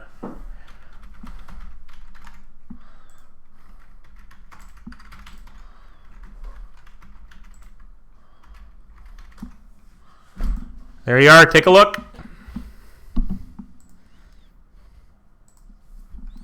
Yeah, absolutely, Zitvono. You have to. The problem is for touts is you have to bet a lot for it to be profitable, and that's assuming you get good advice. So it's a lot of assumptions. So you have to, you'd have to start with them at the start of the year, or even a year is not even long enough, really. And then you'd have to consistently bet at the same unit size. And the unit size would have to be something that doesn't risk too much of the money you have. Here, we actually have a video, OG Glock, about what moneyline betting is. What moneyline betting is just betting the winning or loser. But it's moneyline, the price. Like, everything involves a price. Because any team is worth betting on if you get the right price. If I got 101... It does encourage bad bankroll management, Zitvono. If I get 100-1 on the Jets here, I'm going to take it all day without even thinking about it, even though that they're playing the Patriots. Do I think they're going to win the game? No. But are their chances better than 1 in 100? Absolutely. Everything in gambling matters on price and less to do with what you think is going to happen. You get the right price, you go with it. Because you make the right decisions, the results will follow them after. And expected value has high variance, especially on a bet such as that. Oh, and then Dylan Toddfield. What's up, fellow cocksucks? Standard Dylan Toddfield throwing shade. Oh, who's going to win the contest? It's going to be Pinkman. Pinkman? Yeah, Pinkman cleaned house. Cleaned house. Right on. I think maybe not 2, but definitely 1 game up on everybody else. What kind of favor would you like, Dylan? Is the favor resulting in me having to take the Saints? How can I do that? I have to lay 10 points with your team. I think you know what I'm going to do. If your points remaining, what do? You're picking the right side more often than not, and that's but what that means is you're picking a side with a better price. When a team's a 6-point underdog and they should only be a 3-point underdog, that means there's a gap in expected value between 3 and 6. So then that team's worth betting on. Of course, I'm giving you a very crude example, but that's what you do. And then how can you decipher when the spread is inflated? The best way to do that is to find where the public puts their money and put your money against them. Even though, for instance, this game would have been the Jets plus 10 and the Jets lost, it is what it is. That's gambling, right? Any early college leans? I know you asked earlier. We don't have any at the moment. We're just experimenting. That's why we're not going to be publishing that. But we're going to be turning this into an all year round show, mostly because it's handicapping is so difficult to do in any league. Obviously, NFL they consider is the hardest, but to do multiple leagues, it would be a little bit more to bite off than a little bit more to chew. We'd bite off a little bit more than we could chew if we were to do that, and I don't think it'd be as successful as the market factors in general. So we will be probably turning this into a yearly show as soon as we work out market factors for every market, which could be a difficult thing and may not even be possible. So that is the plan for now. Zitvono, I think 90% is a really good team against a really bad team. I agree. Yeah, it might even be less than that. I bet you it's like 86. I'd have to look historically. We do have the data for some of this, but what line are you asking about? He's just saying in general the chances of a really good team beating a really bad team. It's in the 80s, 80. I think it's high 80s. He said 90. Yeah, 90 is like 90 is too high. Pushing it. Yeah.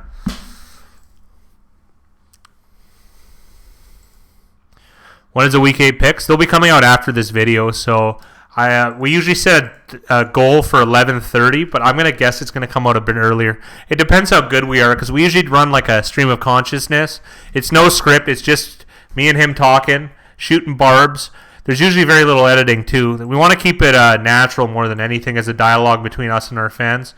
And scripts seem disingenuous, too. So, and it's easier, and you get better at it. So depending on how well we do, how much editing there is. Big Rye is working on a lot of the back end stuff at the moment, so I do think we're going to beat it. So I'm going to say 10:30, but for sure by 11:30 this evening. Pacific time. So Pacific time. Probably in about 2.5 hours. 2.5 hours. There you go.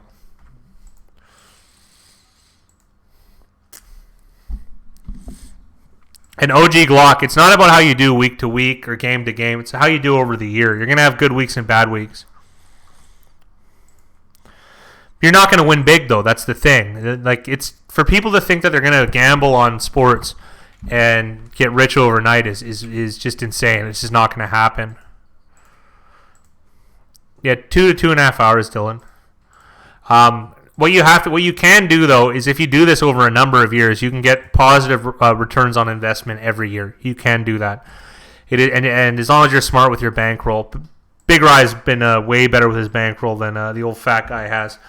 But Big Rye has a lot less indulgences than I do. Clearly, look at the size of me. So all that being said, you can't get rich overnight. All of that's BS, and that's like with any investing. Anyone that tells you put your money on this, you're gonna make a ton of money. It's just not how things work. It's a simple plan over time. That's realistically what it is. Consistent, conservative, and that's it. That's the easiest way. Oh yeah, we like futures. We absolutely do. I think it's the first year we're going to lose on futures, to be honest. We do have Miami under 4.5, so that is decent. Oh yeah, Dylan, you are at 10. Yep, absolutely. You're still behind us though, big boy. I guess you regret that email, eh? The Buffalo pick, tisk tisk. Yeah, Yeah, always go with your gut. My gut's huge. I always like that one thing you said, like that overthinking. When you're talking about System 1 versus System 2 thinking. Yeah. Dallas did cover yesterday. Yeah, there's a book about decision making. I always plug books in there because I'm a big reader. So this is another one that changed how I do things. I'm gonna put it in the. No, I get it, but that would have worked out better.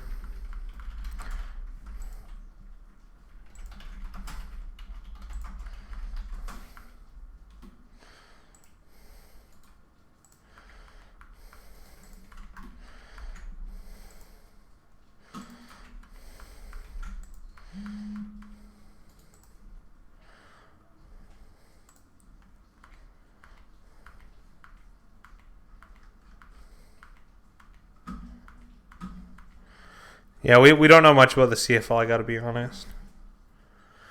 There's that book I was talking about. Yeah, absolutely. So, yeah, that's another thing, too. You have to have the courage to bet on garbage teams. That's another thing, and we often do a lot. So that's a good book about decision making, and it has science to back it up. And what I'm not just broadly seeing. Do I think teams are tanking this year? Is it Vono? Yes. Yeah. Well, but it's not in the like the coaches aren't tanking. The coaches aren't tanking in Miami. The management was though. Management, there was how many was it? 60% of the Dolphins players 7 days before the season weren't on the team.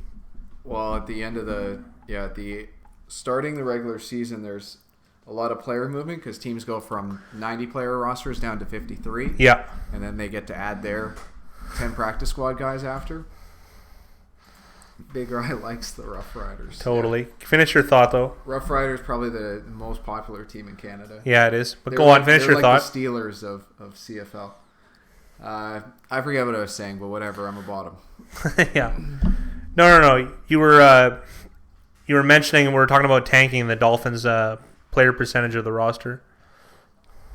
Yeah, they just had huge turnover. So they went the entire preseason and training camp, and they essentially cut their entire team and just picked up whoever. Well, younger guys like strategic guys that fit whatever system they're trying to. And raw prospects. Yeah, raw. So, but what that does is it ends up, like you're setting them out for disaster. Yeah, but that's just rebuilding and tanking. Those are, just rebuilding and tanking is a dysphemism and a euphemism. Like. You're making it is kind of the same thing, but rebuilding and tanking, like also too, they did trade away a lot of their good players, but which I guess is rebuilding too. So, but they got a lot of draft capital for someone like, for instance, Laramie Tunsil, I believe was 2 firsts and a 4th. So they were able to glean some sort of value, and they are going to be able to take this team in a direction they want. They're going to have their selection of quarterbacks too. Because they'll end up with either the 1st or 2nd overall pick, depending on Cincinnati and a couple other teams that aren't doing so well. The Jets now in contention for one of them. But the Jets won't be in for a quarterback. So, yeah, they are rebuilding, but it is a tanking strategy to rebuild, at least by the management standpoint, I would say. Coaching staff still wants to win. Like, otherwise, you could really just mail it in.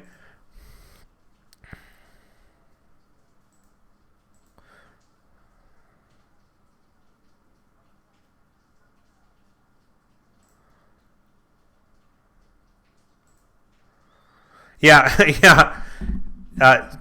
Vono. That NBA is way more advanced in the analytical realm, like way more than the NFL is. The NFL is a bit more. They're just a bit harder to learn, I guess you could say. Point in case, the best sports gambler of all time is this guy Haralabob, and he's working in analytics for the Dallas Mavericks. Big Ry? That sounds right. Yeah.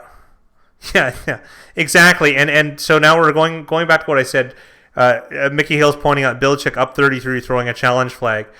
When if you do a deep dive into rosters, which Big Ryan and I did this summer, you understand a lot about salary cap and stuff. And I think that's where analytics comes into play. And New England is just so far ahead of the curve on how they manage their rosters compared to other teams, and it's befuddling to both of us why why other teams aren't mimicking the style of roster moves that the Patriots make. It's just really bizarre. The Patriots put their money in a lot of places. So what's up, Satuple? And OG Glock. Some weeks I lose a lot of bets. I don't understand how. That's part of the game. Part of the game. Here, good example. Take a coin, flip it 100 times. Count how many times you lose 4 in a row on some of them. You're welcome for the Week 5 T-shirt.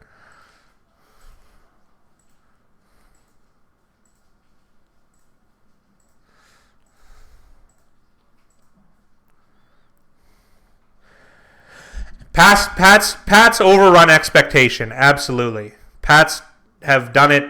We've bet against Pats pretty much every year, and it has cost us money every year, I would say.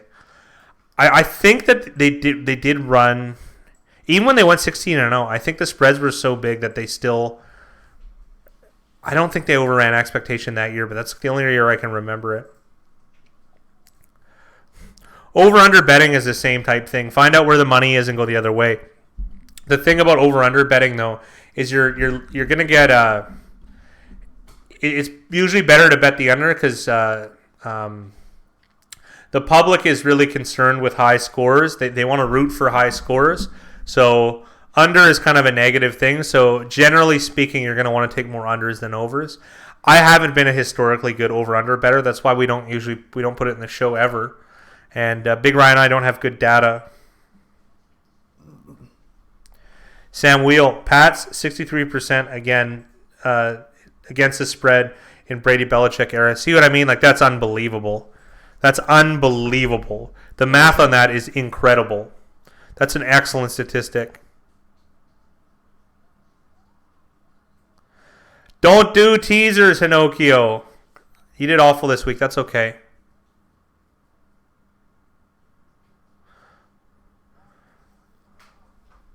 Good teams win, great teams cover. That's such a gambling thing. Well, it's about finding value, Glock, and I can't give you a roadmap on how to do that, but I can give you ideas on how to do that. Like I said, you should just really think about where the regular Joe is betting and just do the other thing, because the price is set up for those people to be taken advantage of. That's realistically it. Is there more scientific ways to handicap? Absolutely. Am I confident in your ability or my ability to do that on a consistent basis? No. Dan Leggs had a rule to never pick against the Pats or the Giants. I don't know why he put the Giants in there, but the Pats rule makes sense.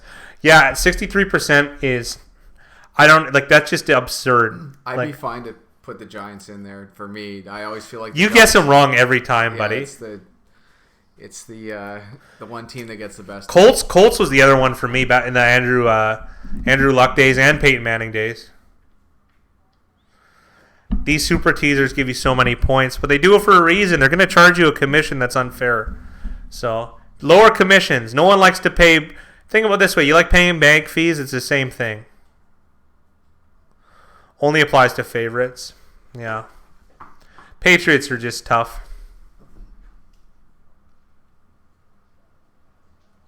Yeah, but Glock, it's one game. You got to think it's just one game of many. Being reactionary to one game is just a negative thing to do. It's just bad. It's going to be bad for your overall strategy. Ooh.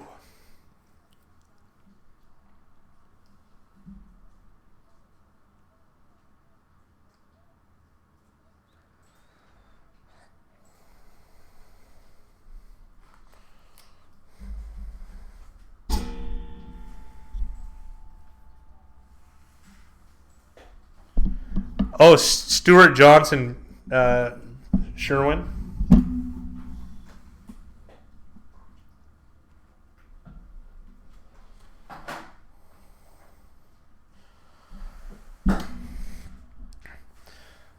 You think they do this to the Browns next week? Saints are absolutely exceeding. I agree with Mickey and Zimono. Like, because I started fading them recently, and the last 2 weeks, and they've made me pay for it, absolutely. I can't give too much away, Hinokio. You know I got a video to do later, right? So I'll probably highlight it more in there. So our video is the big draw of the week, so we got to keep that a little bit fresh if we can. Here's the results for Week 7 with the Patriots covering this game. That's fantastic. Micro odds 10-4, pretty good. Dylan 9-5. Peyton is a great coach, absolutely. Pert Mouse 9-5. Jake Jacobs 9-5. Satuple 9-5. Satuple still on top. 9-5. Pretty good. Saints did cover against the Jags, and it hurt us. We finished 8-6. Boss Lion 8-6. Hinokio 8-6. Didn't Hinokio Why Hinokio said he had a horrible week? What are you talking about? Mark DLC with 8-6. Sam 8-6. Pretty good week. What did Zipvono go 8-6? Yeah, 8-6 Yeah. as well for Zipvono. K208 as well. Yeah, another good one. Oh, he missed a game too, so he went 8-5. Mickey and Titty T 500. Sir Paco de Pope. Bo. There's a lot of people that Crimea Rivers, Steve Janowski. It hurts when I fart. Wook Dog fading us a bit. Trying to catch up. I get it. Oh, Sam, I felt bad for you, pal. You lost the. We bet spread, we bet money line, but mostly those two things. Futures and spreads are the two main. Absolutely, Glock. But you also have to remember, though, what is the price of that? Like, is the line already incorporating bad weather? Everybody's got a price. Is that Ted DiBiase? Yeah. Ted DiBiase? You know, we could hire Ted DiBiase to do our intro for YouTube. That is a great idea. It'd be like $100, wouldn't it? CP, you are right. And he does do it again. But yeah, just bet sides, Hinokio. Just bet sides, man. You'll be way better off. Think about this. If you got 11 out of 12 games right, like, you just gave up huge equity, man. You know, because you're chasing that dragon.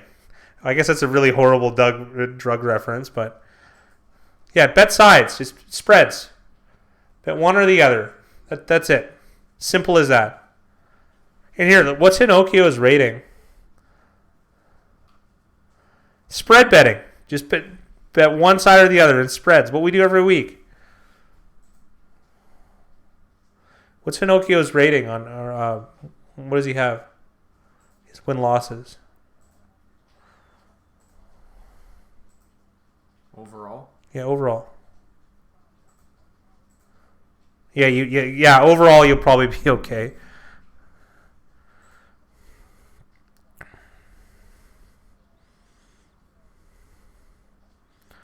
Don't forget though, 48-54. 48-54.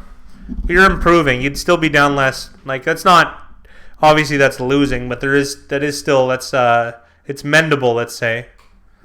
Yeah, chances are Glocky will be okay. I mean, we're going to have losing weeks, obviously. But you got to remember, too, that the line that we put out on the channel is the line that we're taking. So you can get taken advantage of by, taking a bad price on that line, right? So say we like a team that's +3, but if it's -127, we wouldn't like that bet, if that makes any sense.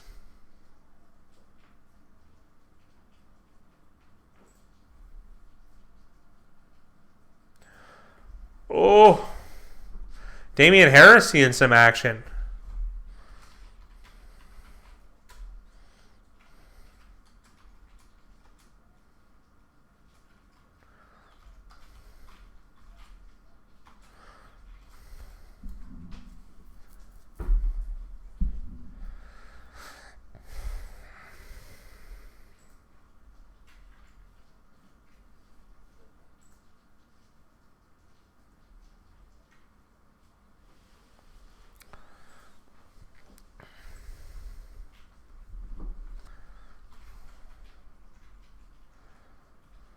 I like to see I wanted to see a fake.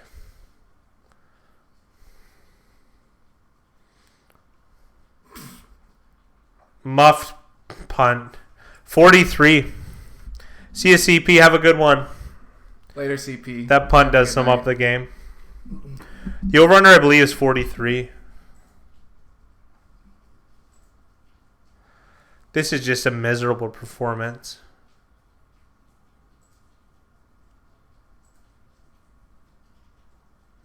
Yeah, that's mostly Big Rye. I'm illiterate when it comes to that kind of stuff.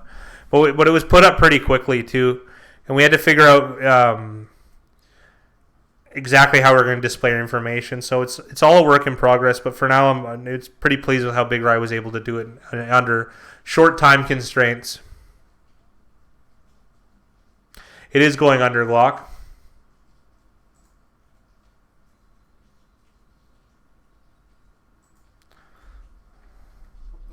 Jared Stidham's out here.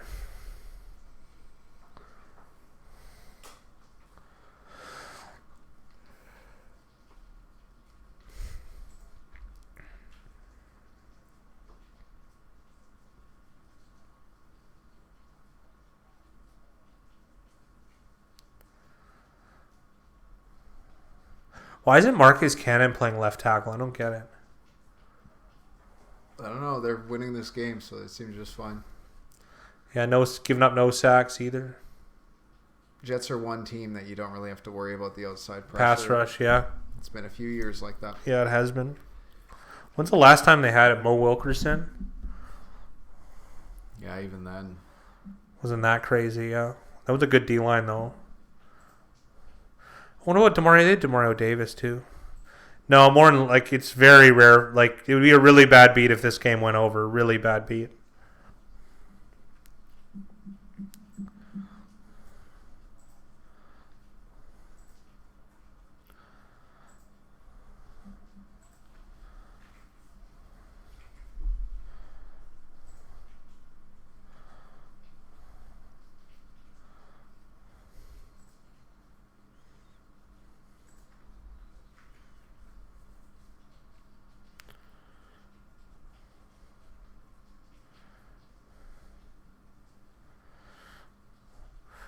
I mean, it's okay. First, I'll get to Sam first. Pats -10 average Browns before a game. How might it go for tomorrow? You think? We're gonna have to take another look at it, but it's the Browns, unfortunately. I usually bet 3 to 4 team 7-point teasers. If the picks look good, I usually run a super teaser with about 9 to 12 picks on it. It's just, what that sounds like, Inoki, is just a lot of juice. Just if that were the case, just bet 12 teams. Just bet 12 games. 12 individual games against the spread. That's my best advice I can give. Glock, I just bet 2 teams and flats. I don't think you should. This will be a very anti-parlay channel. We don't like parlays. We think that the juice is too high, generally speaking. Not always, but mostly. We got to get this parlay video out. Yeah, we do have to get this parlay video out. It's not even for the video, just for us to have like concrete evidence. Have reference to, yeah.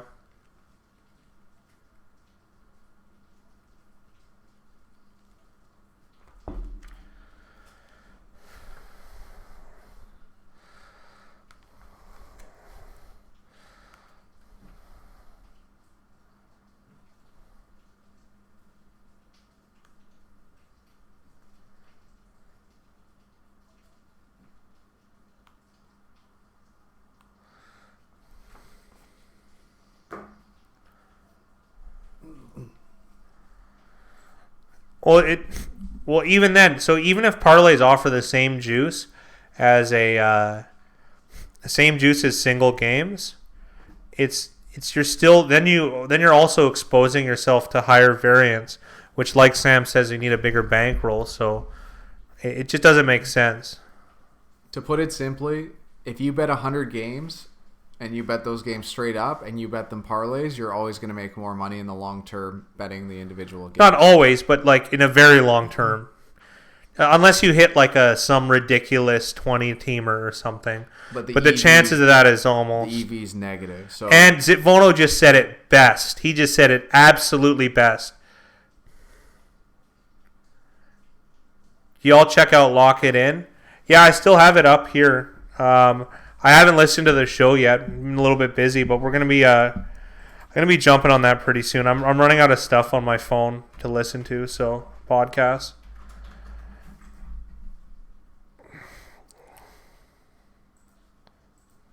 Oh, I didn't know Cousin Sal was on it too. Who is it? On the show? What's the show? Yeah, because we were always talking about the hot chick on the show, because apparently she's Canadian, and but Cousin Sal's funny. Cousin Sal gambles a lot. Yeah, this chick's decent, that's for sure. I like how I get distracted that easily. What a goof.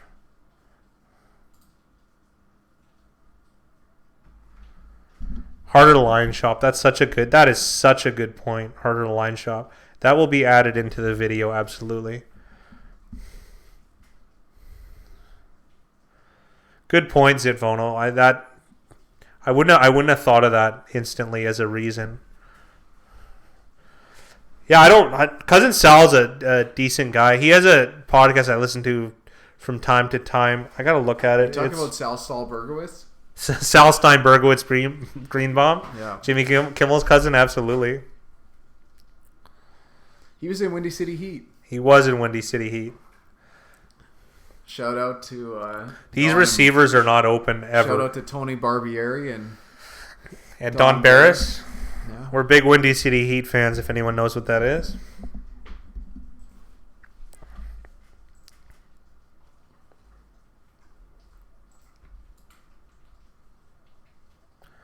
Oh, yeah, absolutely. I know Todd Furman, that's for sure.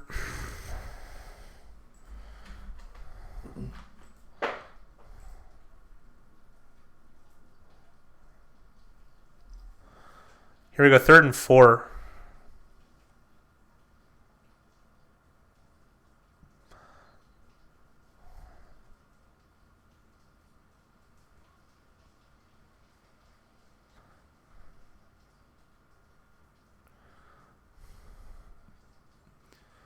Clay Travis is an idiot. He's the one I didn't know when I was looking at the cast.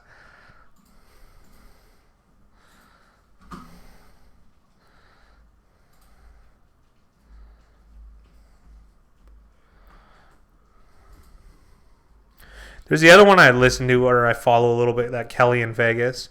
I don't agree with her necessarily, but is reasonable at least. This punt is a shank too, it looks like. Oh, because it was a...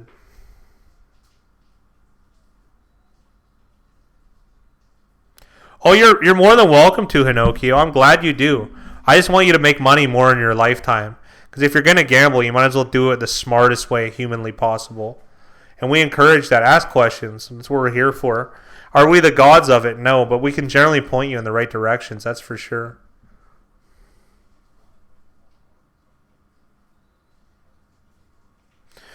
Zitvono, do you think people on Wager Talk have good advice? Which one? I haven't listened to the show enough. Like I honestly don't listen. Like the only gambling show I really listen to, believe it or not, is it's called Gambling with an. But I only listen to specific shows with specific people that I know. Yeah, Wager Talk does have Kelly in Vegas. I forgot the name of the show. Probably not. I follow it a little bit, but I can't say for sure. I haven't listened to the show enough. Jake Jacobs, I would like to thank the Incompetent Jets for cashing the under for me. Like, I haven't listened to enough of Wager Talk to give it a seal of approval one way or another, so I can't say. But I have read some of her stuff before and seen some of her videos. It does seem a little bit hokey, but it's a bit better. It's better than the standard, I would say, if that makes any sense.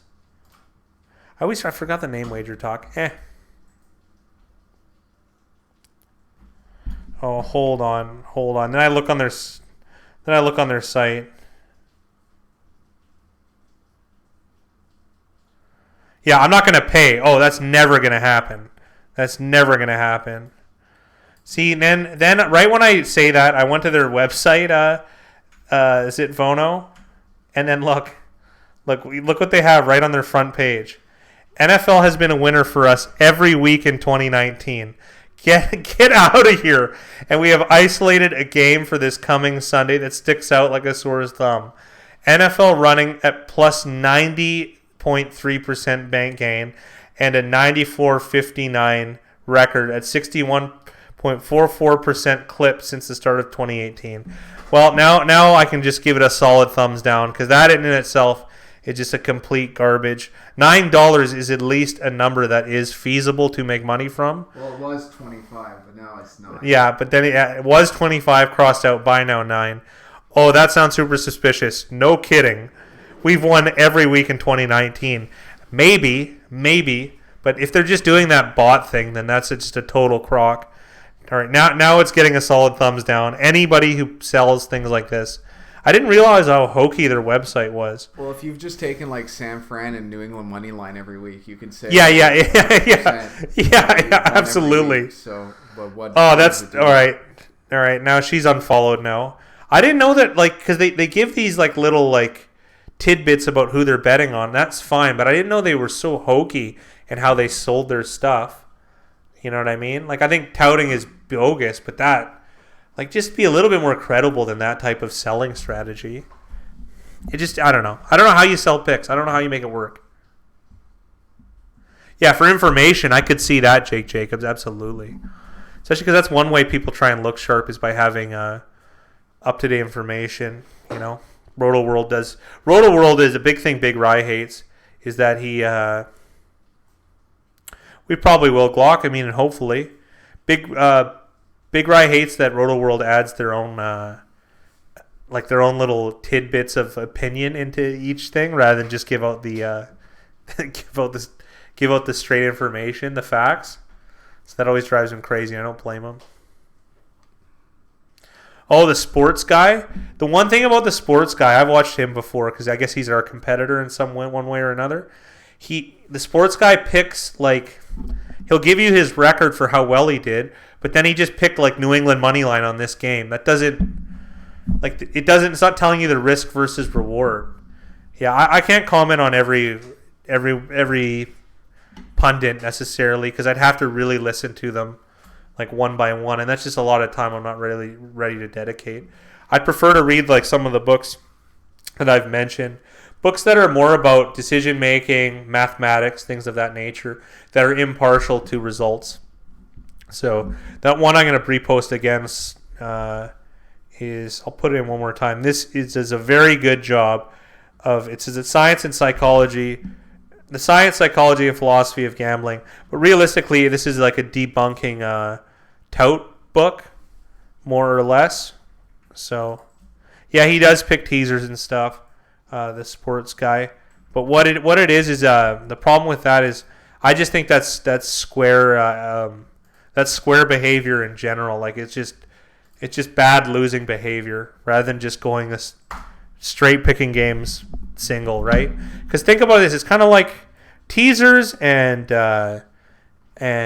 parlays are a bit like the lottery, and the lottery is like a tax on the poor. It really is. You know, the lottery will pay you, we're going to pay you $50 million, but your odds are 1 in 300 million. So realistically, their expected value is what? 5.6? So that is what? 5.6 is... It's losing EV. So yeah, 84.44444 continuous percent expected value for the lottery, plus what they would get on interest.